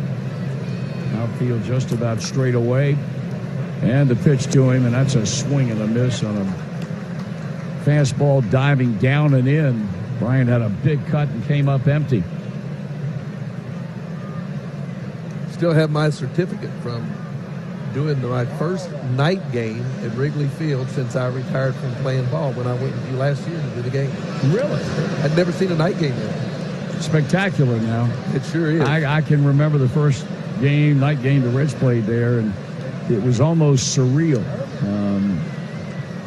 You're so used to seeing baseball in that ballpark in the daytime, and it's certainly worked out very well for the ball club. There's no question about that. This club has obviously become one of the most successful teams, not only in baseball, but in all the professional sports. 2-2 pitch in the dirt.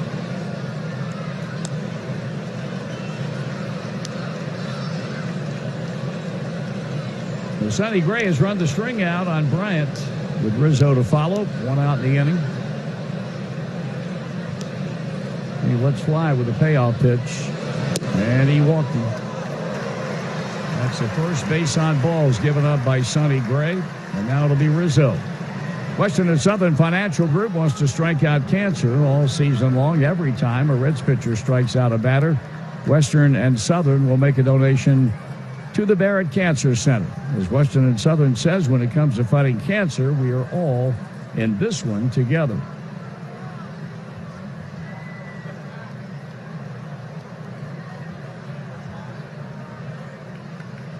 Sonny Gray has been essentially a 5-inning pitcher. And the numbers would support that statement. There's a swing and a miss. He came into this game having pitched 76 innings over 15 starts. And multiply 15 times 5, and what do you got?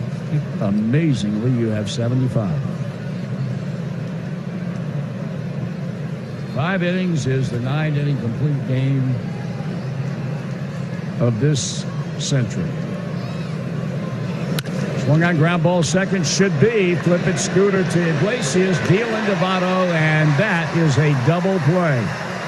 Could not have come at a better time for Sonny Gray. Home 6, America's pastime on the 4th of July with a great American deal thanks to Coca-Cola. This $12 package, you get a ticket to any game July 1 through 4, plus a free regular hot dog and 16-ounce fountain drink. Plus, there's a fireworks show after the game on July 3rd presented by First Watch. Purchase the Great American Deal now at Reds.com/deal. 1 strike and nothing on the take of Nick Senzel, who had a big hit in that 4-run 4th inning, a 2-run double to left. He's 1 for 2 with a walk and a stolen base. Stretching on the mound is Brad Brock bringing it, and that's taken for a ball. You got folks listening from afar. Good friend Dave and Margaret Stolper down in Charlotte, North Carolina. Dave was a fraternity brother of mine in college and a lifelong friend. But Margaret is a dyed-in-the-wool baseball fan from the first order.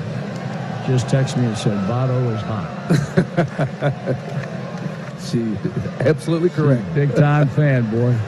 I think she's an Atlanta Braves fan, and that's okay. I mean, you know, they've lived in the state of North Carolina all of their married days. Here's a foul ball out of play, and that's probably due to the fact Dave's got a little front runner in him, so he might have talked Margaret into being a Braves fan. My boys are out on the lake tonight with the radio on. Are they catching anything? They normally send me pictures when I'm broadcasting, but they're on the lake with a little tournament, and so I imagine I'll get some now after I've mentioned them. They're real busy. They're real busy. 1 ball and 2 strikes after a foul back by Senzel. The pitch and a swing and a miss, and that's a punch out. And a look now at our scoreboard stumper brought to you by First Financial Bank. We go beyond banking by putting you first. First Financial Bank, member FDIC. 4 active players have won the MVP award and the World Series in the same year. 4 active players. You're asking me? Well, I'm expanding it tonight. Normally it's just Brantley, but I'm expanding it tonight. I see. 4 active players have won the MVP award and the World Series in the same year. Who are they? Tommy, feel free anytime. Here's Joey Votto looking for his 4th hit. Right of blue. Takes the ball. That is incorrect. Active players. Oh, active. You want me to write it out for you? Hey, I haven't been in here in a while. I'm active player. Now the 1-0 pitch, and it's ball 2, 2-0. Oh, Chris Bryant. That's good. You're off and running, my man. Yeah, I got it now, baby. Chris Bryant did it back in 2016. I give little hints every now and then. Of the 3 remaining players, 1 is a National League player and 2 are American League players. Line smash, base hit by the diving second baseman Addison Russell. And Votto just keeps right on hitting. 4 for 4 tonight. He might get the 300 tonight. Wow. He got enough at bats the way he's swinging it. One National Leaguer. Further clue from the National League West.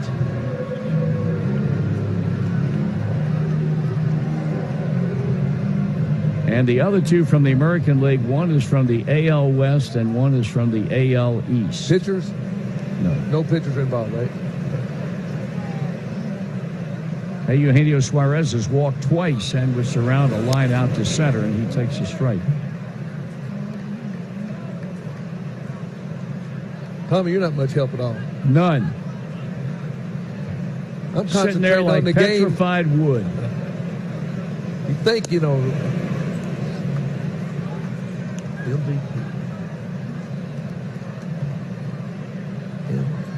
I mean, I'm not giving you any more clues. No, I'm not that's all telling right. you what teams are. All right. I mean, we're talking about And then no pitchers, right? no. Okay. The pitch, swing and a miss.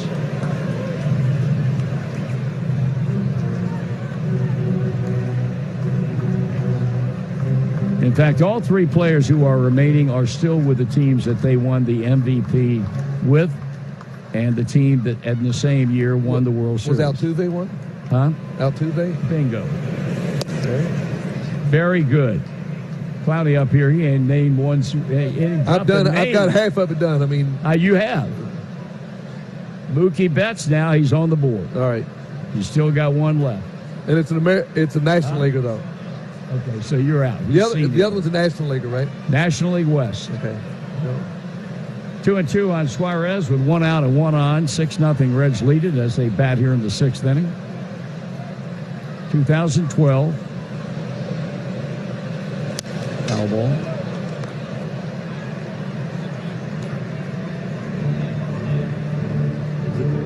Was it the Dodgers? You don't ask me questions. You sound like Bradley. I've been listening to you. I knew this before. No, I'm not answering that question. All right. So I'll take that as a yes. 2 balls, 2 strikes.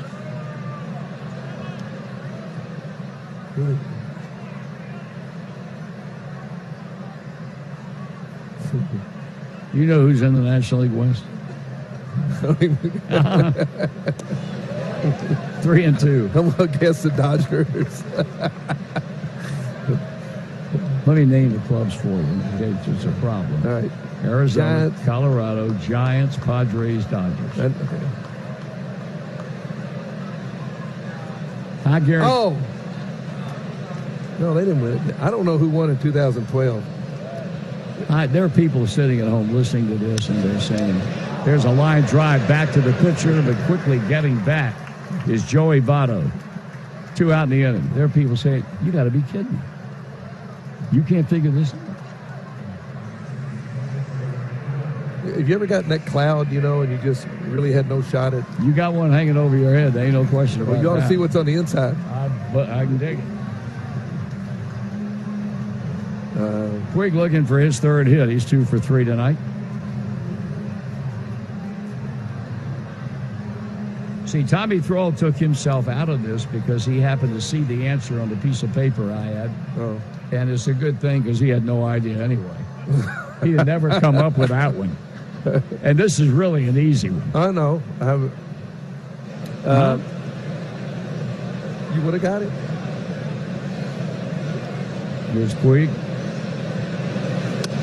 Ball 1. Give me one more hint. It's not the Dodgers.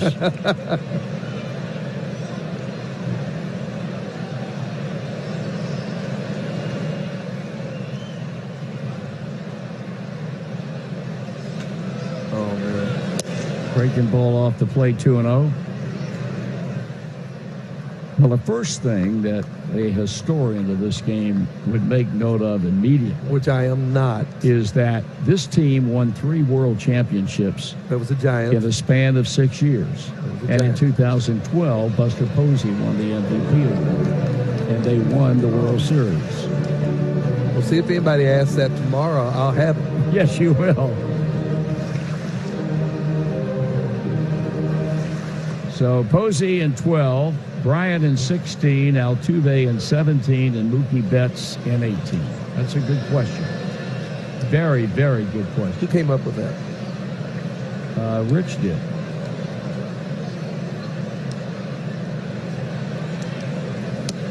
Inside. And Puig ahead ahead now, 3 balls and 1 strike. This is a big, bottom 5 big-time crowd here tonight. Votto at first, 2 out. Buck sights a sign, the high hole to the plate, and a foul is up and out of play. At Kroger, it's easy to place your order online and then pick it up at the store. Try it tomorrow if you've got to go grocery shopping at Kroger.com.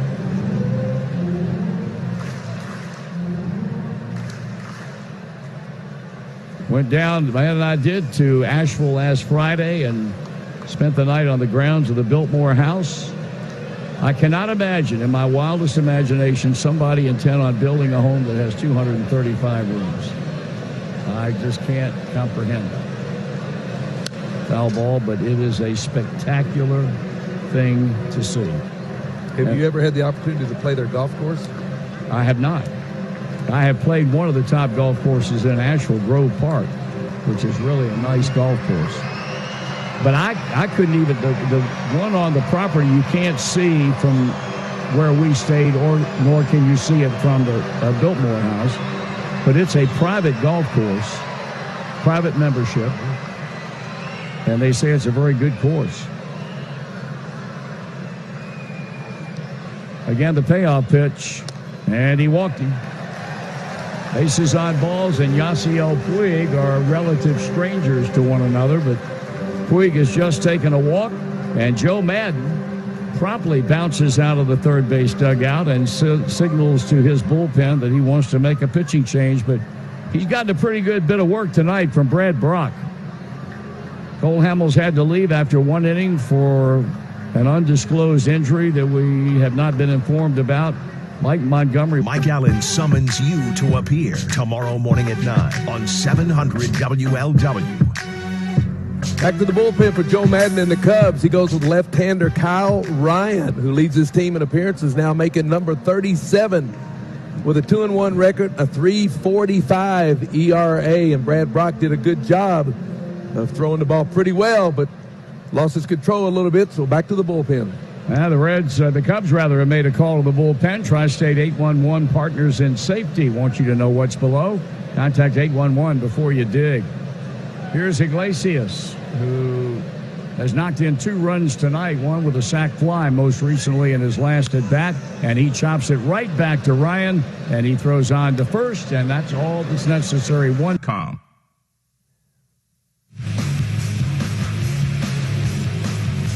6-0, Reds lead the Cubs, and on to the 7th inning now. Sonny Gray still out there for the Redlegs, and he has looked awfully good today.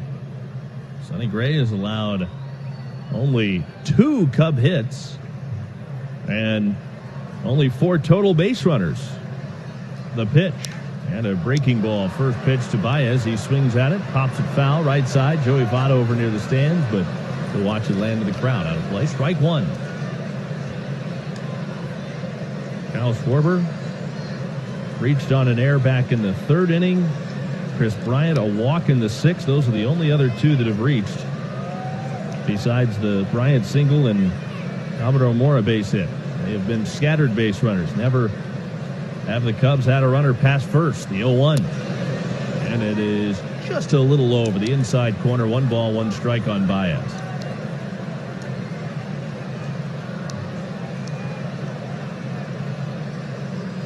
Twice a strikeout victim, Javier Baez. The 1-1. And that is weakly chopped to the left side. Suarez into field. Bare hands throws and not in time. Baez can get down the line. Good effort by Suarez trying to make the bare hand play, but Baez beats it out. That'll be an infield hit.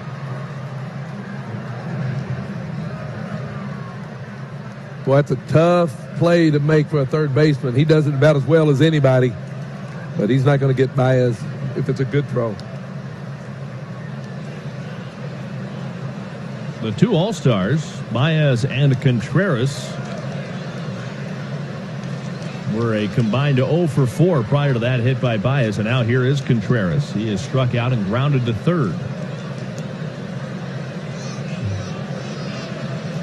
Gray brings it in, and the pitch is in the dirt outside. There's that curveball that has looked so good tonight, but he missed badly with it there, down and away. The pitch count for Sonny Gray still in great shape. Great is relative. 92 pitches in the 7th inning is pretty good. Yes. But you would figure this is probably his last inning of work.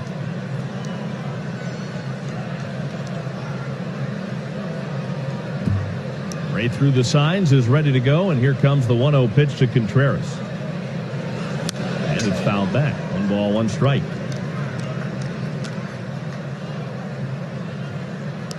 Right-hander against right-hander.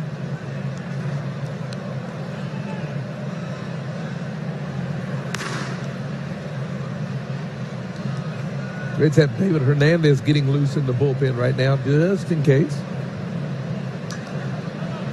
And now Contreras asked for time.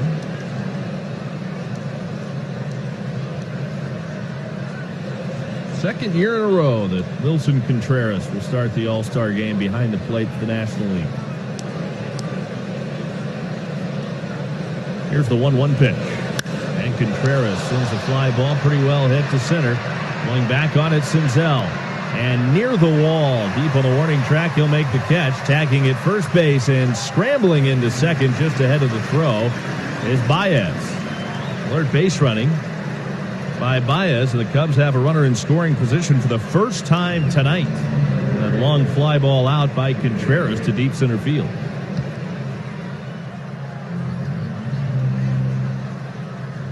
We've made mention several times, and I've heard you guys talk about it a lot too. When the weather warms up, this ball will fly in this ballpark. So if it's hit pretty decent, you never know. And now Kurt Casale is on his way to the mound to have a conversation with Sonny Gray.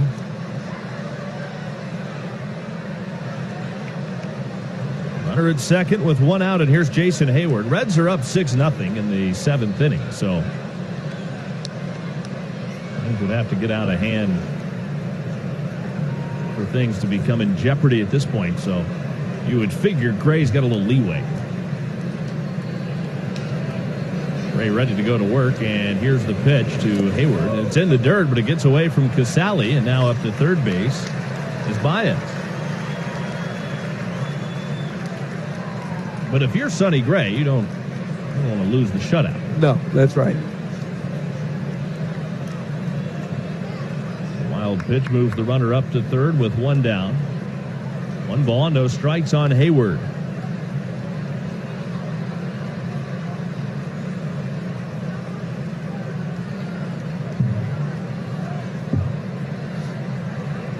Gray through the signs is ready to go. Now the 1-0 pitch, and Hayward grounds it foul outside of first base.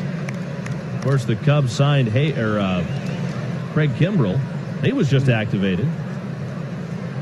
And boy, when he made his Cubs debut, they went nuts. Wrigley Field, it was said, was rocking, literally shaking when he came into the game. And Jason Hayward may have played a small part in that. The pitch is in the dirt inside. Hayward tried to check his swing, but he did not go on the appeal down to third base umpire Ryan Blakeney. Of course, the two played together in Atlanta. They came up together. And Hayward sent Kimbrell a lengthy text about how good things were with the Cubs. Kind of a recruiting ploy, if you will. Yeah, you can't violate any NCAA rules when you do that, right?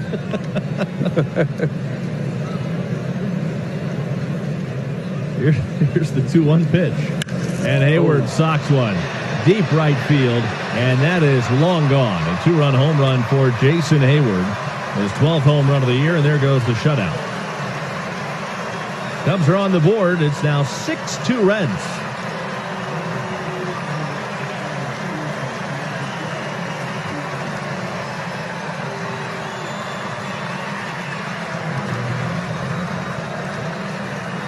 David Bell has moved to the steps, and he makes his way to the top of the dugout, and he is on his way to the mound. And that would seemingly signal the end of the night for Sonny Gray. David Bell makes his way out. He will make the pitching change. So pitching change made here in the 7th inning.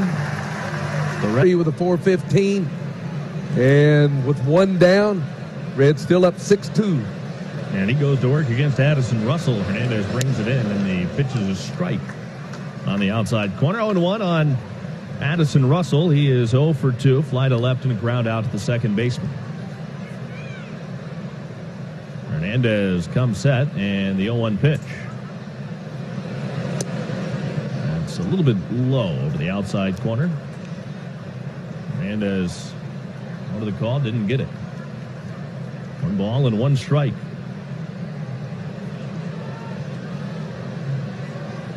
Now he's ready to go. Letter high set, the 1-1. And Russell swings and fouls it away right side. Sonny Gray was good. 6 1/3. He gave up 2 runs on 4 hits, a walk, 6 strikeouts. The 2 runs came on a 2-run home run from Jason Hayward. Javier Baez began this inning with an infield single and then scored on that homer. A 1-2. And this is lined and fair down the left field line. That'll go twisting into the corner. Russell's around first, and he will motor into second base as Phillip Ervin gets to it. Russell's going to dig for third. Here comes the throw, and it's not in time. Phillip Ervin might have taken a little bit too much time to get to that ball in the left field corner. And Russell never hesitated going around third, and he was watching the way Ervin went after that ball in the corner. I think Ervin expected the ball to come off the wall, but it looked like it got stuck down in the corner. Yep. No, it just, had some goofy spin on it. He just kind of sat there, but he did. Took a little bit of time. So Russell's at third now with 1 out, and here's Albert Almora Jr. The pitch in there for a called strike, and it's 0-1.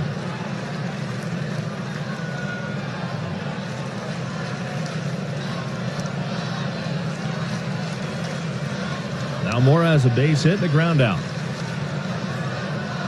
Hernandez home with the 0-1 pitch, and that is cued foul. Backside, no balls, 2 strikes.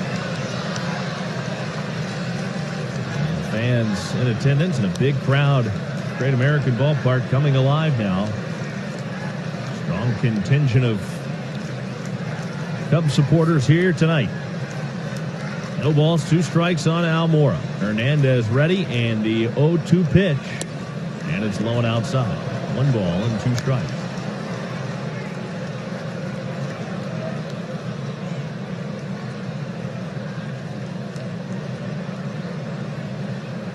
Hernandez is ready with the 1-2 pitch, and here it comes. Foul back. We'll try it again.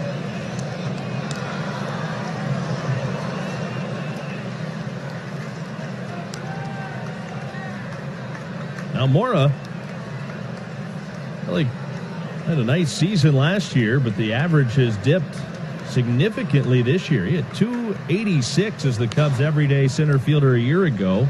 He's well off that mark right now at .244 entering play today. Here's the pitch, and Almora takes up and in. 2 balls, 2 strikes. He's been hitting the ball a little better lately.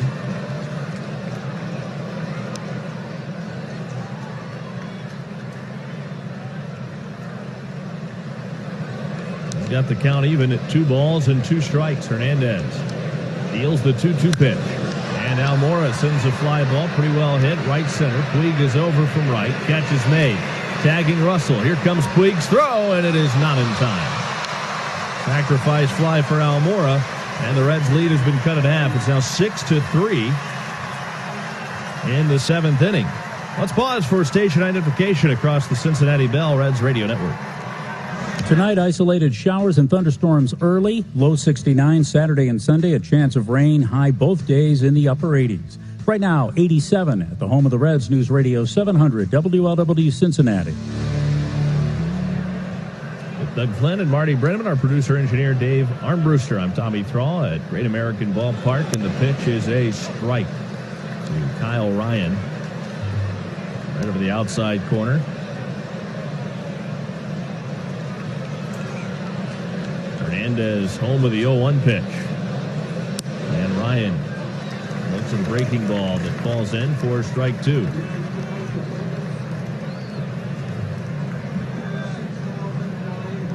Ryan does not have an at-bat this year. The 0-2. Foul.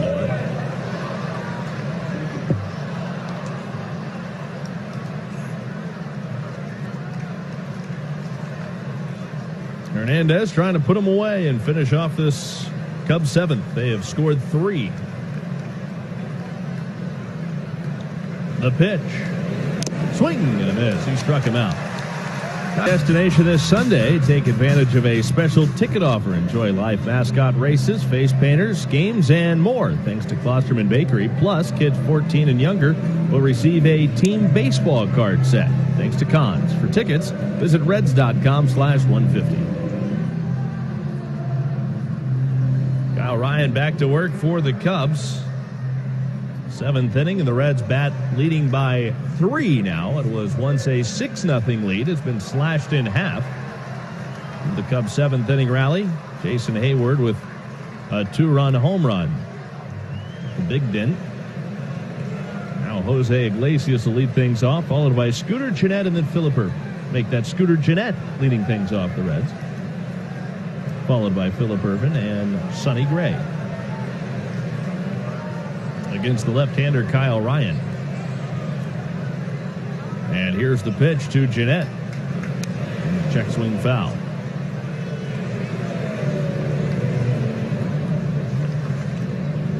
The Reds' big inning was the 4-run 4th.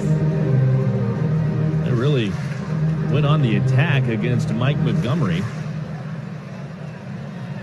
Came in to kind of rescue things for the Cubs after Cole Hamels exited after 1. The pitch. Gennett takes outside. 1-1. Still no update on that front.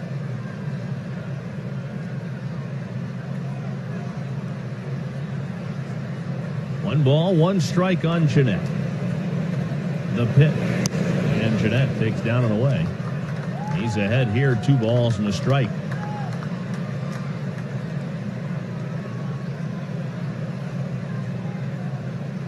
Gennett activated, and then Tucker Barnhart placed on the IL today. Here's the 2-1 pitch. And that's down and away. 3 balls and a strike. Tucker Barnhart said with the injury that he's got, one of the keys to it is just being patient. To which he added, and that's not good because he's not very patient. Not a lot you can do for that. No. 3 balls and 1 strike. Here it comes. And Gennett thought he had ball 4, but instead it's called a strike by Stu Sherwater. And the count runs full 3 balls and 2 strikes.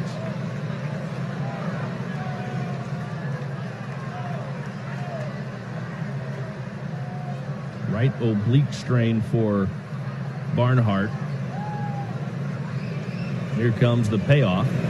And Gennett grounds it up the middle. It goes off the pitcher, Ryan. It'll be picked up by Rizzo, but no, he can't get a glove on it, and Scooter Gennett dives in at first base.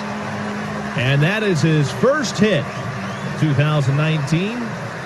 And it's an infield hustle base hit. Guys are calling for the ball. Well, he hit it pretty hard back up the middle. It deflected off Ryan over by Rizzo at first, who tried to just pick it up and swipe the tag in one motion at first base, but he never made a clean pick of the ball. Well, that'll give that leg a good test. Having to try to beat out a base hit. Definitely give it a good workout there. He's all smiles at first base, so that's a good sign. Leadoff infield single for Scooter Gennett, and now Phillip Ervin. And they'll check on Gennett at first base, and he is back in safely.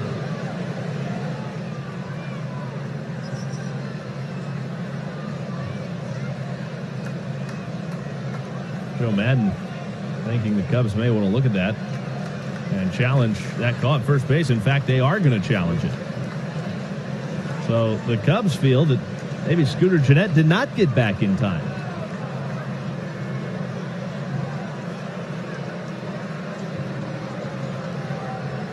So they will put the headsets on and take a look at this and see if Scooter Gennett is safe. The Barbasol Close Shave Manager Review is brought to you by Barbasol Razors. Here's a no-brainer. Barbasol is making razors. Try the Barbasol Ultra 6 Plus razor today.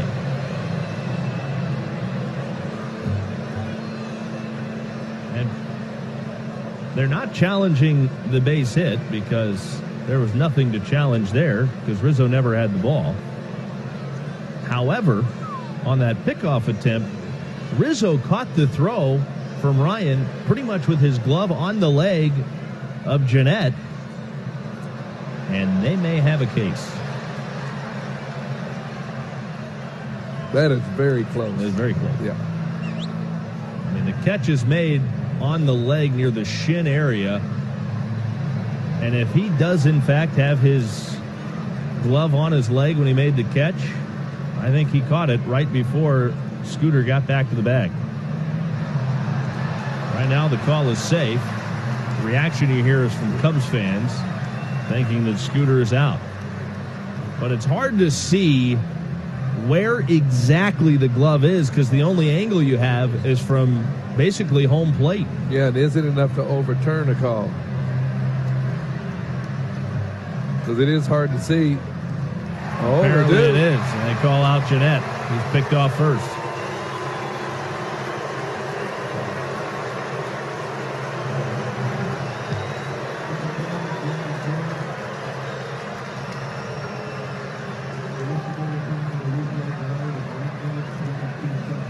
So now one out. That erases the leadoff base hit. And Phillip Ervin, who's really had a good night at the plate tonight. Scored twice, including a home run, a double. Last time up, flew out to left. And he takes low and inside for ball one.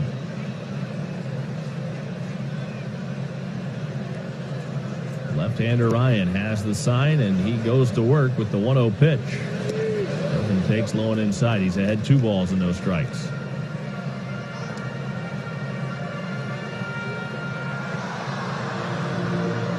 Ervin's second inning home run was his first home run of the year.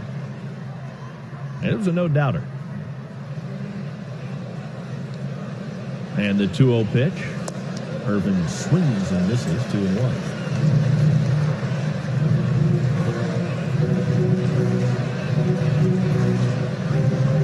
Base is empty, 1 out.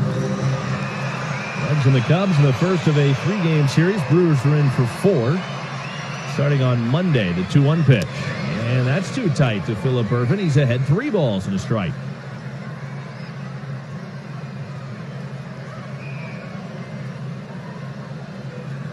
Well, he'll have a green light here.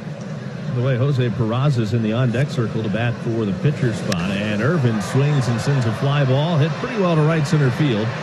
Almora, though, has a beat on it as he reaches the warning track and makes the catch. In deep right center field. Hayward was there just for good measure, but Almora runs it down. 2 men are out of the 7th inning, and now the pitcher spot up, and Jose Peraza will come into bat for David Hernandez.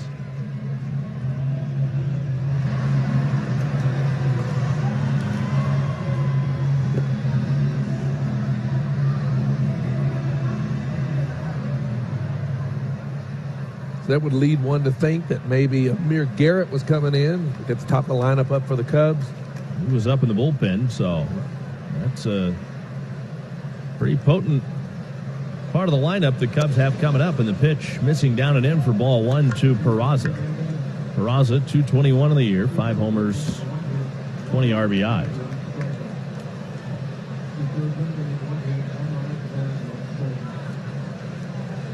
Here's the pitch, and Peraza bounces this one towards the middle, and it'll be picked by Baez. He fumbles momentarily and then throws it away at first base. Peraza will reach safely. Now Baez had a long way to go to his left. In fact, fielded that right in front of Addison Russell.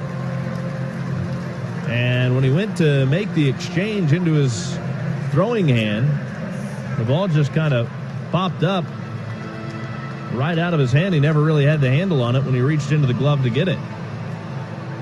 He still recovered while the ball was in midair, but he didn't have a chance by that point after the bobble to get Peraza. That'll be an infield single for Jose Peraza. He's awarded second base. That ball hit the net in front of the camera well. The net is set back from the field, so that is out of play officially. You can see once he recovered, he didn't have a good grip on the ball. He had a palm ball.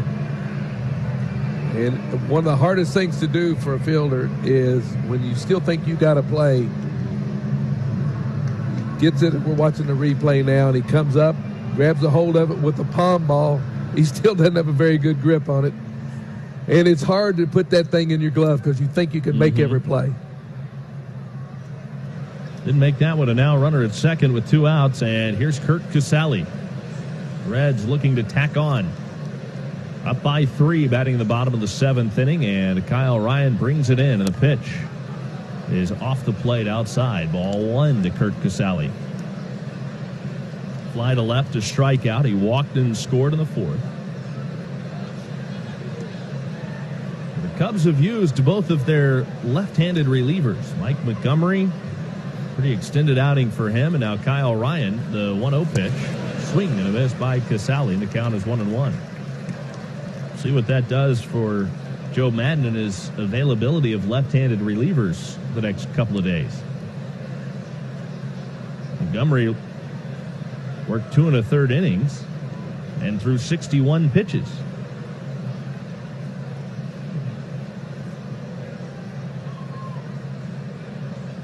Here's the 1-1 to Casali.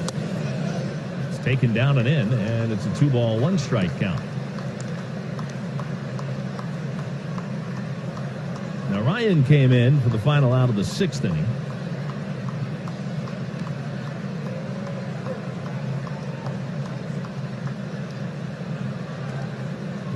He's only thrown 17 so far as he works here to Casali with Peraza down at second base. The 2-1 pitch, and it's up and in. 3-1 on Casali. You walk him, and it's back to the top of the order. Senzel, if he reaches, the red-hot Joey Votto. 3 balls, 1 strike on Casali. And the pitch.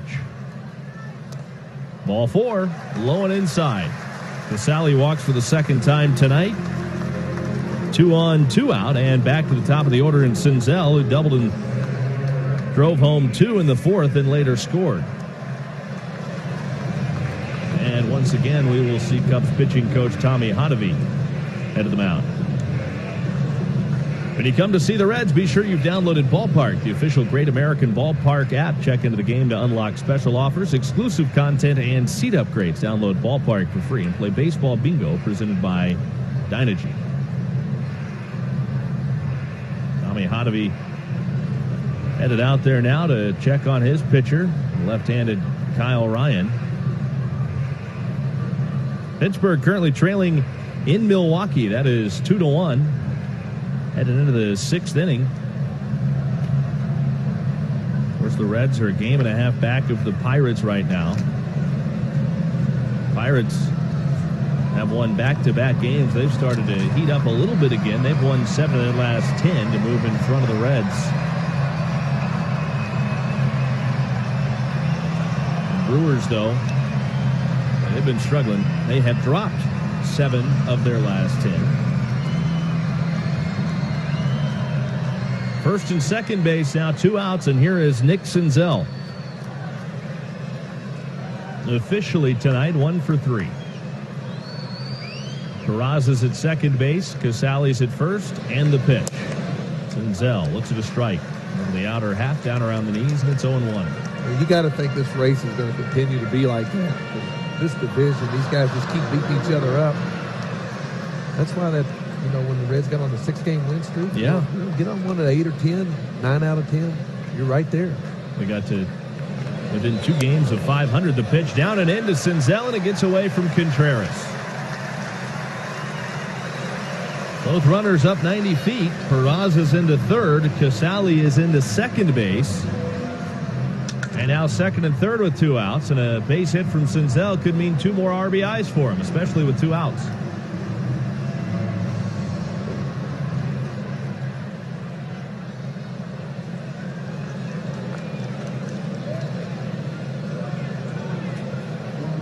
That'll be ruled a wild pitch.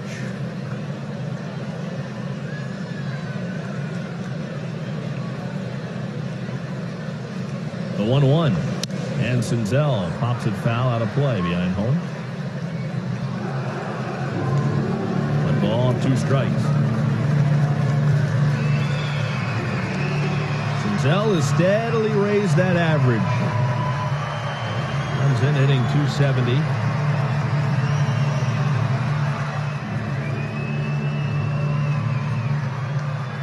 He has been a pretty steady hitter since he joined this team from AAA.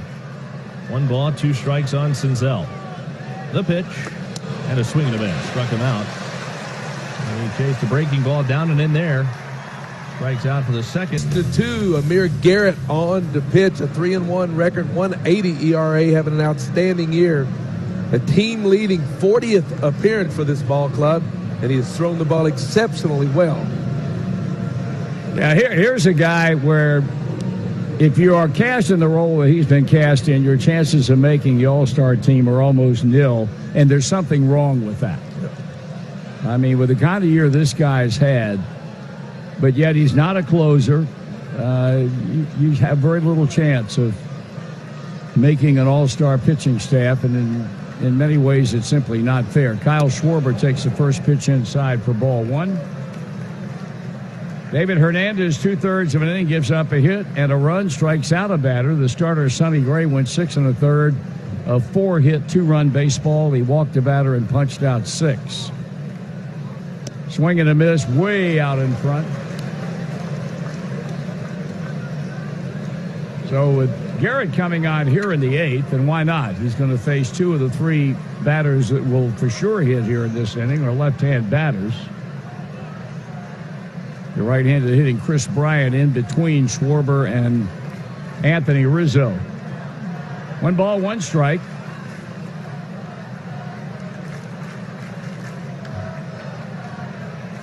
Wind up the pitch, and a line drive into right should be caught, and will by Yasiel Puig. 1 out.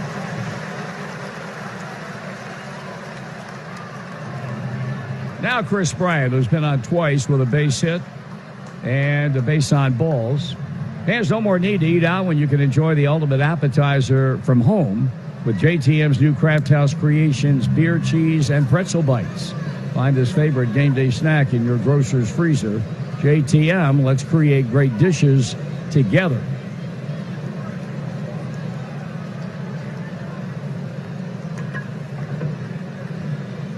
One down here in the 8th. Bryant waiting and taking ball 1.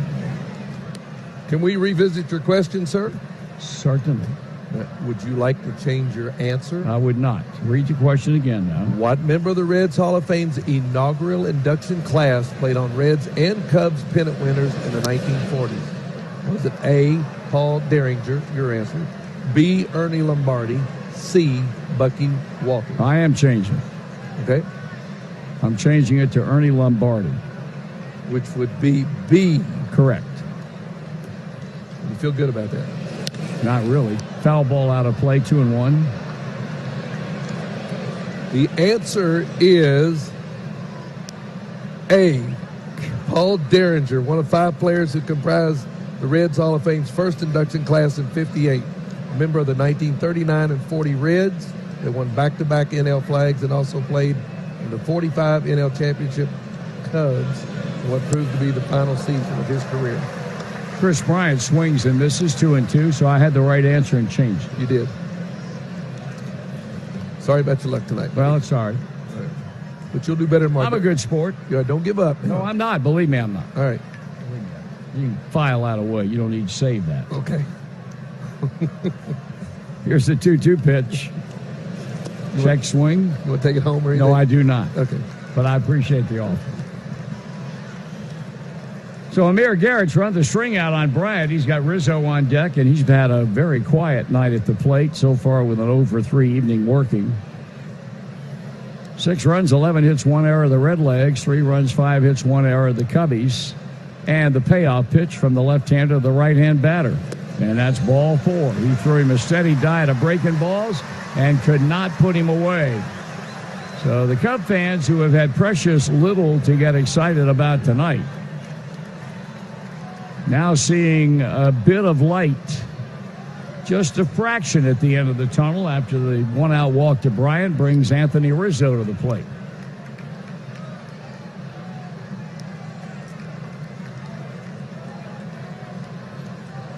Strikeout, ground ball to short, and the last time up in the 6th inning, he banged into a 4-6-3 double play. Ball strike.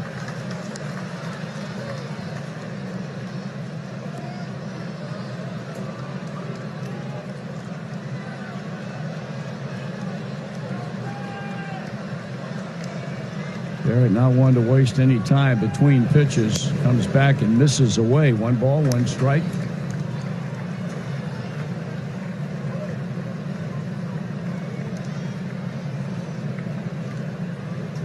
Rizzo settling back. Outfield straight away. Quick throw on to first, but easily back is Chris Bryant.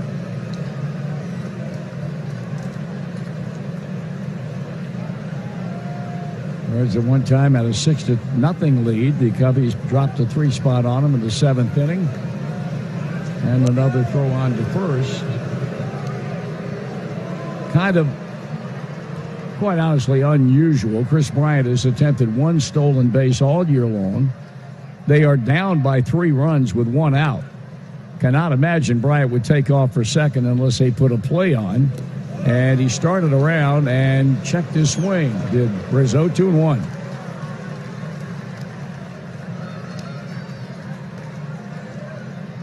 Well, you don't want to give them another base runner because they got a guy that can go out of here real quick, and Javier Baez waiting on deck.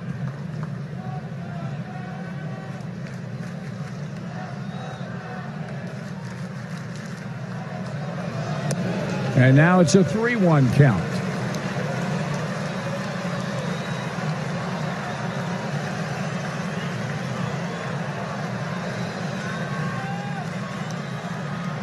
Schwarber lined to right, hit it hard, but right at Puig. Then came the walk when he missed with a breaking ball on 3-2, and now has gone 3 balls and 1 strike on Anthony Rizzo. He pitches, and he walked him, and I mean badly missed inside. Right now, they are making it very easy for the Chicago Cubs. And David Bell has indicated that he wants Curt Casali to go to the mound and buy some time. And Casali, like the good warrior that he is doing exactly that. I would imagine they've got Iglesias warming up in the bullpen, and David Bell is going to make a change. The tying run will be at the plate and Javier Baez.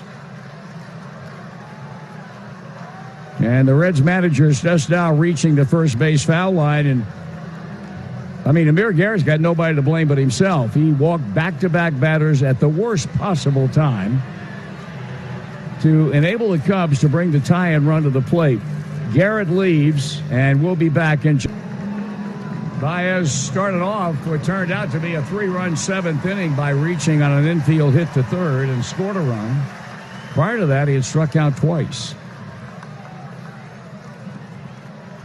So they turn to Lorenzen here in the 8th inning.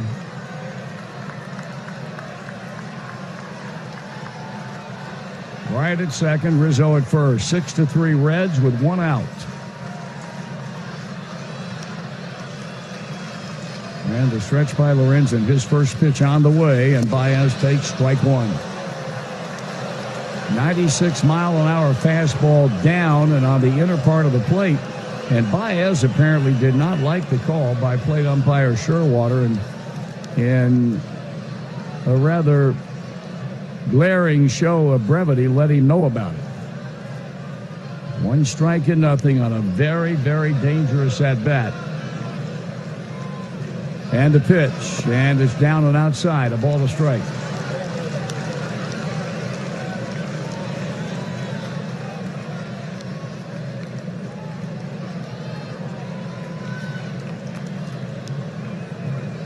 Baez has banged into 9 double plays this season, so he is certainly a viable candidate in that respect. Now the pitch. And a ground ball slap toward shortstop. They go to second, and the throw to first not in time to get the double play. But they get the middleman at second base. The ball not hit hard that sharply. So with that, plus the ability of Baez to get down the line pretty well, negated any possibility of turning a double play, although the Reds made it close. So Baez reaches on a fielder's choice. Runners at first and third with 2 out. And you're not out of the woods yet, because here's Wilson Contreras. Boy, Glacier, fun to watch. That's not an easy throw to the second baseman. He got rid of it fast and on the money. He's a very, very gifted young man. Amen. Contreras came into this game with a 10-game hitting streak, equaling a career high. He is hitless tonight.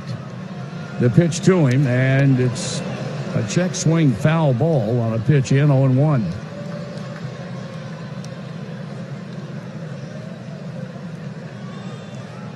Runners on the base paths, the responsibility of the departed Amir Garrett, who walked Bryant, who walked Rizzo, prompting the pitching change, and Baez hits into a force out at second base with Bryant going to third. Lorenzen sights a sign, comes to the belt, lets it go, and that was a grounder up the middle, deflected by Lorenzen to Jeanette, throwing out, and the inning is over. 1-4-3. And a good job by Michael Lorenzen to take us to the bottom of the 8th inning, with the Reds still up 6-3 on the Cincinnati Bell Reds radio network. Steve Cishek on for the Cubbies here as we go to the bottom of the 8th inning, making appearance number 36. He has a 2-4 record. The side armor with a 3.15 ERA. Coming into game here as the Reds lead 6-2. Reds have their 2, 3, and 4 batters up here in the 8th, and Votto and Suarez and Puig. Closed the book on Kyle Ryan. He worked an inning in the third, gave up 2 hits, struck out a batter, walked a batter.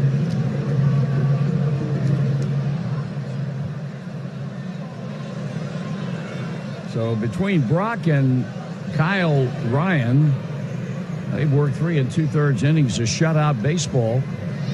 First pitch to Votto is inside. He's looking for his 5th, count on his 5th hit of the night. There's a double switch there too, Marty. Victor Caratini is now in catching. And batting in the number 9 spot in the Cub order. Votto checks his swing, a strike. So while it's Votto, Suarez, and Puig, if you're looking to the top of the ninth, the Cubbies have due to bat Hayward and Russell and Almora Jr. and then Caratini if they get that far. I would imagine Michael Lorenzen's going to come back in the ninth. I'd be stunned if he didn't. 1-1 on Votto.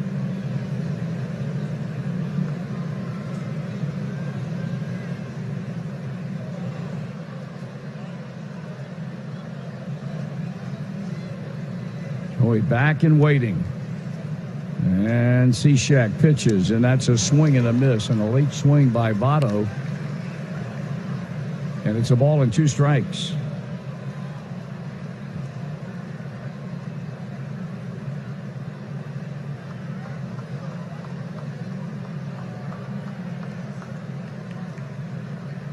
Up and in. 2-2. Hamels, Montgomery, Brock, and Ryan and Cishek, while the Reds have counted with Gray and Hernandez and Garrett and Lorenzen. And now a 3-2 count. Joey Votto now approaching the 270 mark.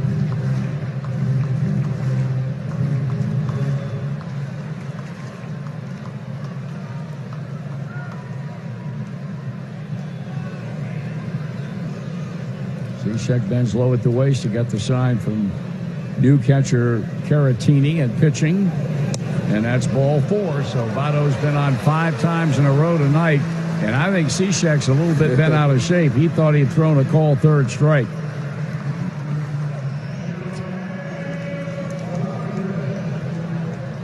It's a sad but true tale if you're on the other team, but when you have the kind of track record Joey Votto has, he is going to get the call more often than not.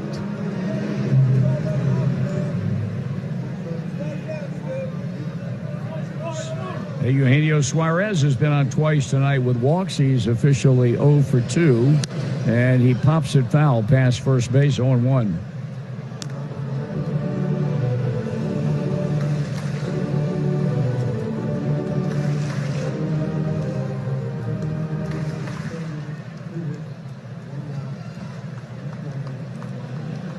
One man out, nobody out with a runner at first, and that one's a swing and a foul that'll carry to the third base dugout. So with the 0 for 2 tonight, Suarez now 11 for his last 79. That is staggering.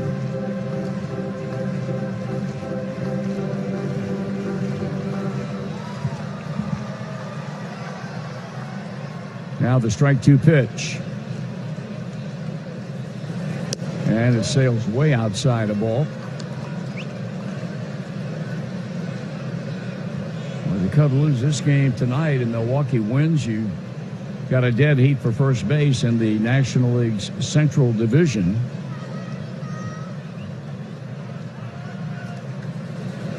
And again, he misses outside. The count evens now at 2 balls and 2 strikes. See, it kind of reminds you of Wayne Granger a little bit. Yep, sure does.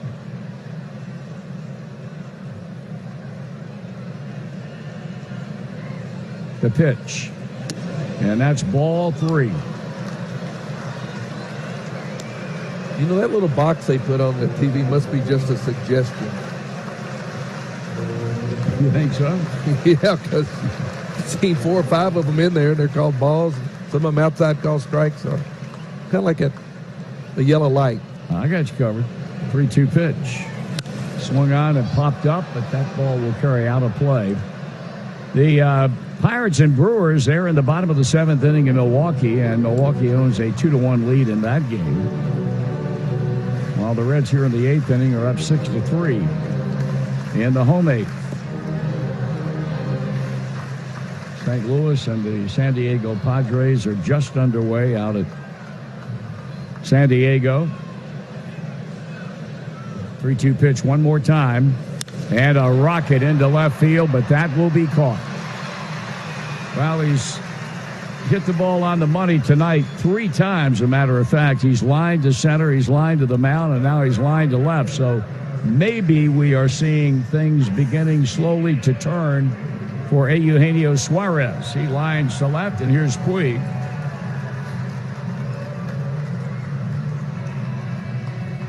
Two singles and 3 at-bats officially with a base on balls for the Reds right fielder.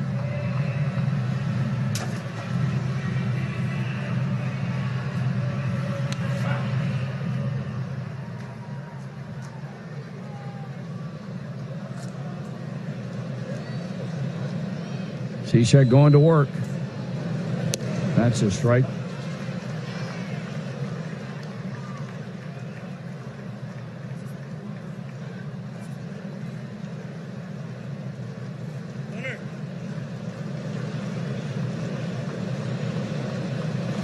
Ground ball shortstop will be 6-4, 4-3, inning over. Puig bouncing to his 6th double play of the year. Well, as anticipated, we see Michael Lorenzen coming back for the 9th inning, and he certainly was what the doctor ordered in the 8th, getting a couple of ground balls with 2 men on and 1 man out in relief of Amir Garrett, and now we'll start with a slate clean at the top of the 9th. He gets Jason Hayward, who had a 2-run home run back in the 7th. He was the last batter faced by Sonny Gray. And for Hayward, his 12th home run of the year, which is the single biggest home run season he's had as a Chicago Cub. And here's a left-handed batter, and here's a hard-throwing Lorenzen, and the pitch is a strike.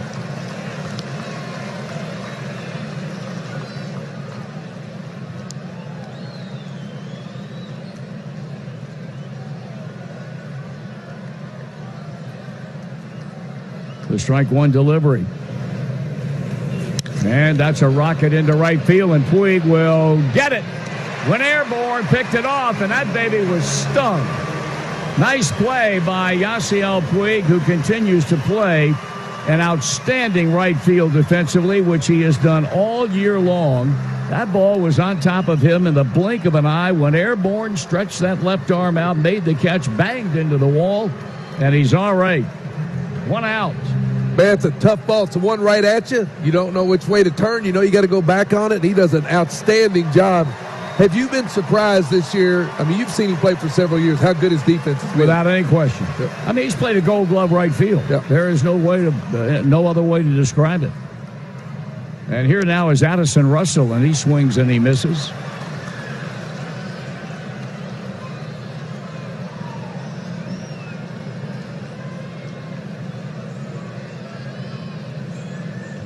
One big first out to begin the ninth, and that one stays up and outside a ball.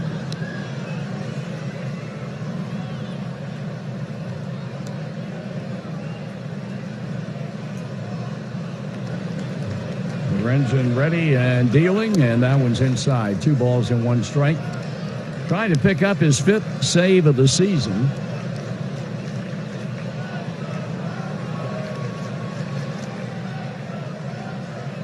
Studies Casale's sign, and now with a pause and the pitch, and that's strike call. Good pitch down on the outside corner. 36,919 turnout for tonight's Titanic struggle. 36,919. Ready with a 2-2 pitch, and he struck him out swinging, and they're 2 down here in the 9th inning.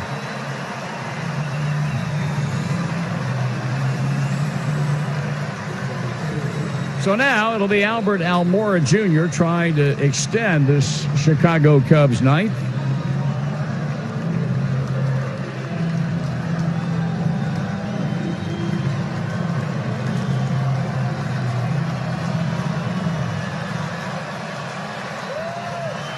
Two down, bases empty.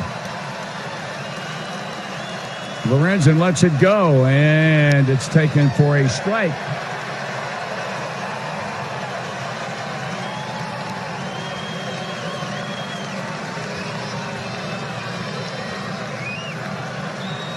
Lorenzen out away from breaking the losing streak. And a swing on a good pitch down, and the count goes to 0-2.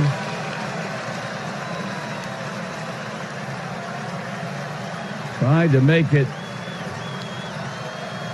effectively quick. Michael Lorenzen here in the Cub 9th inning. 0-2. The hole of Almora Jr.'s in, and he pulls it foul at third base.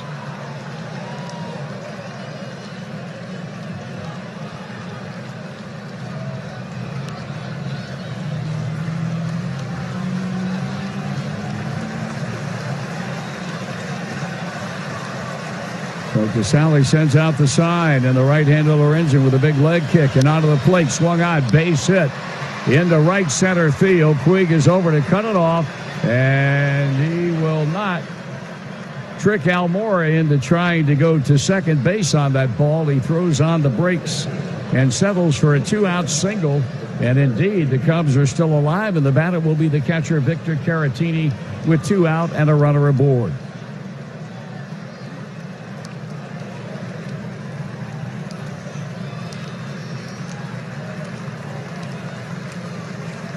Caratini to back up to their all-star catcher Wilson Contreras, but a good one at that. 293 batter with 2 homers and 11 runs batted in. The runner at first goes, no stolen base, and difference, first pitch a strike.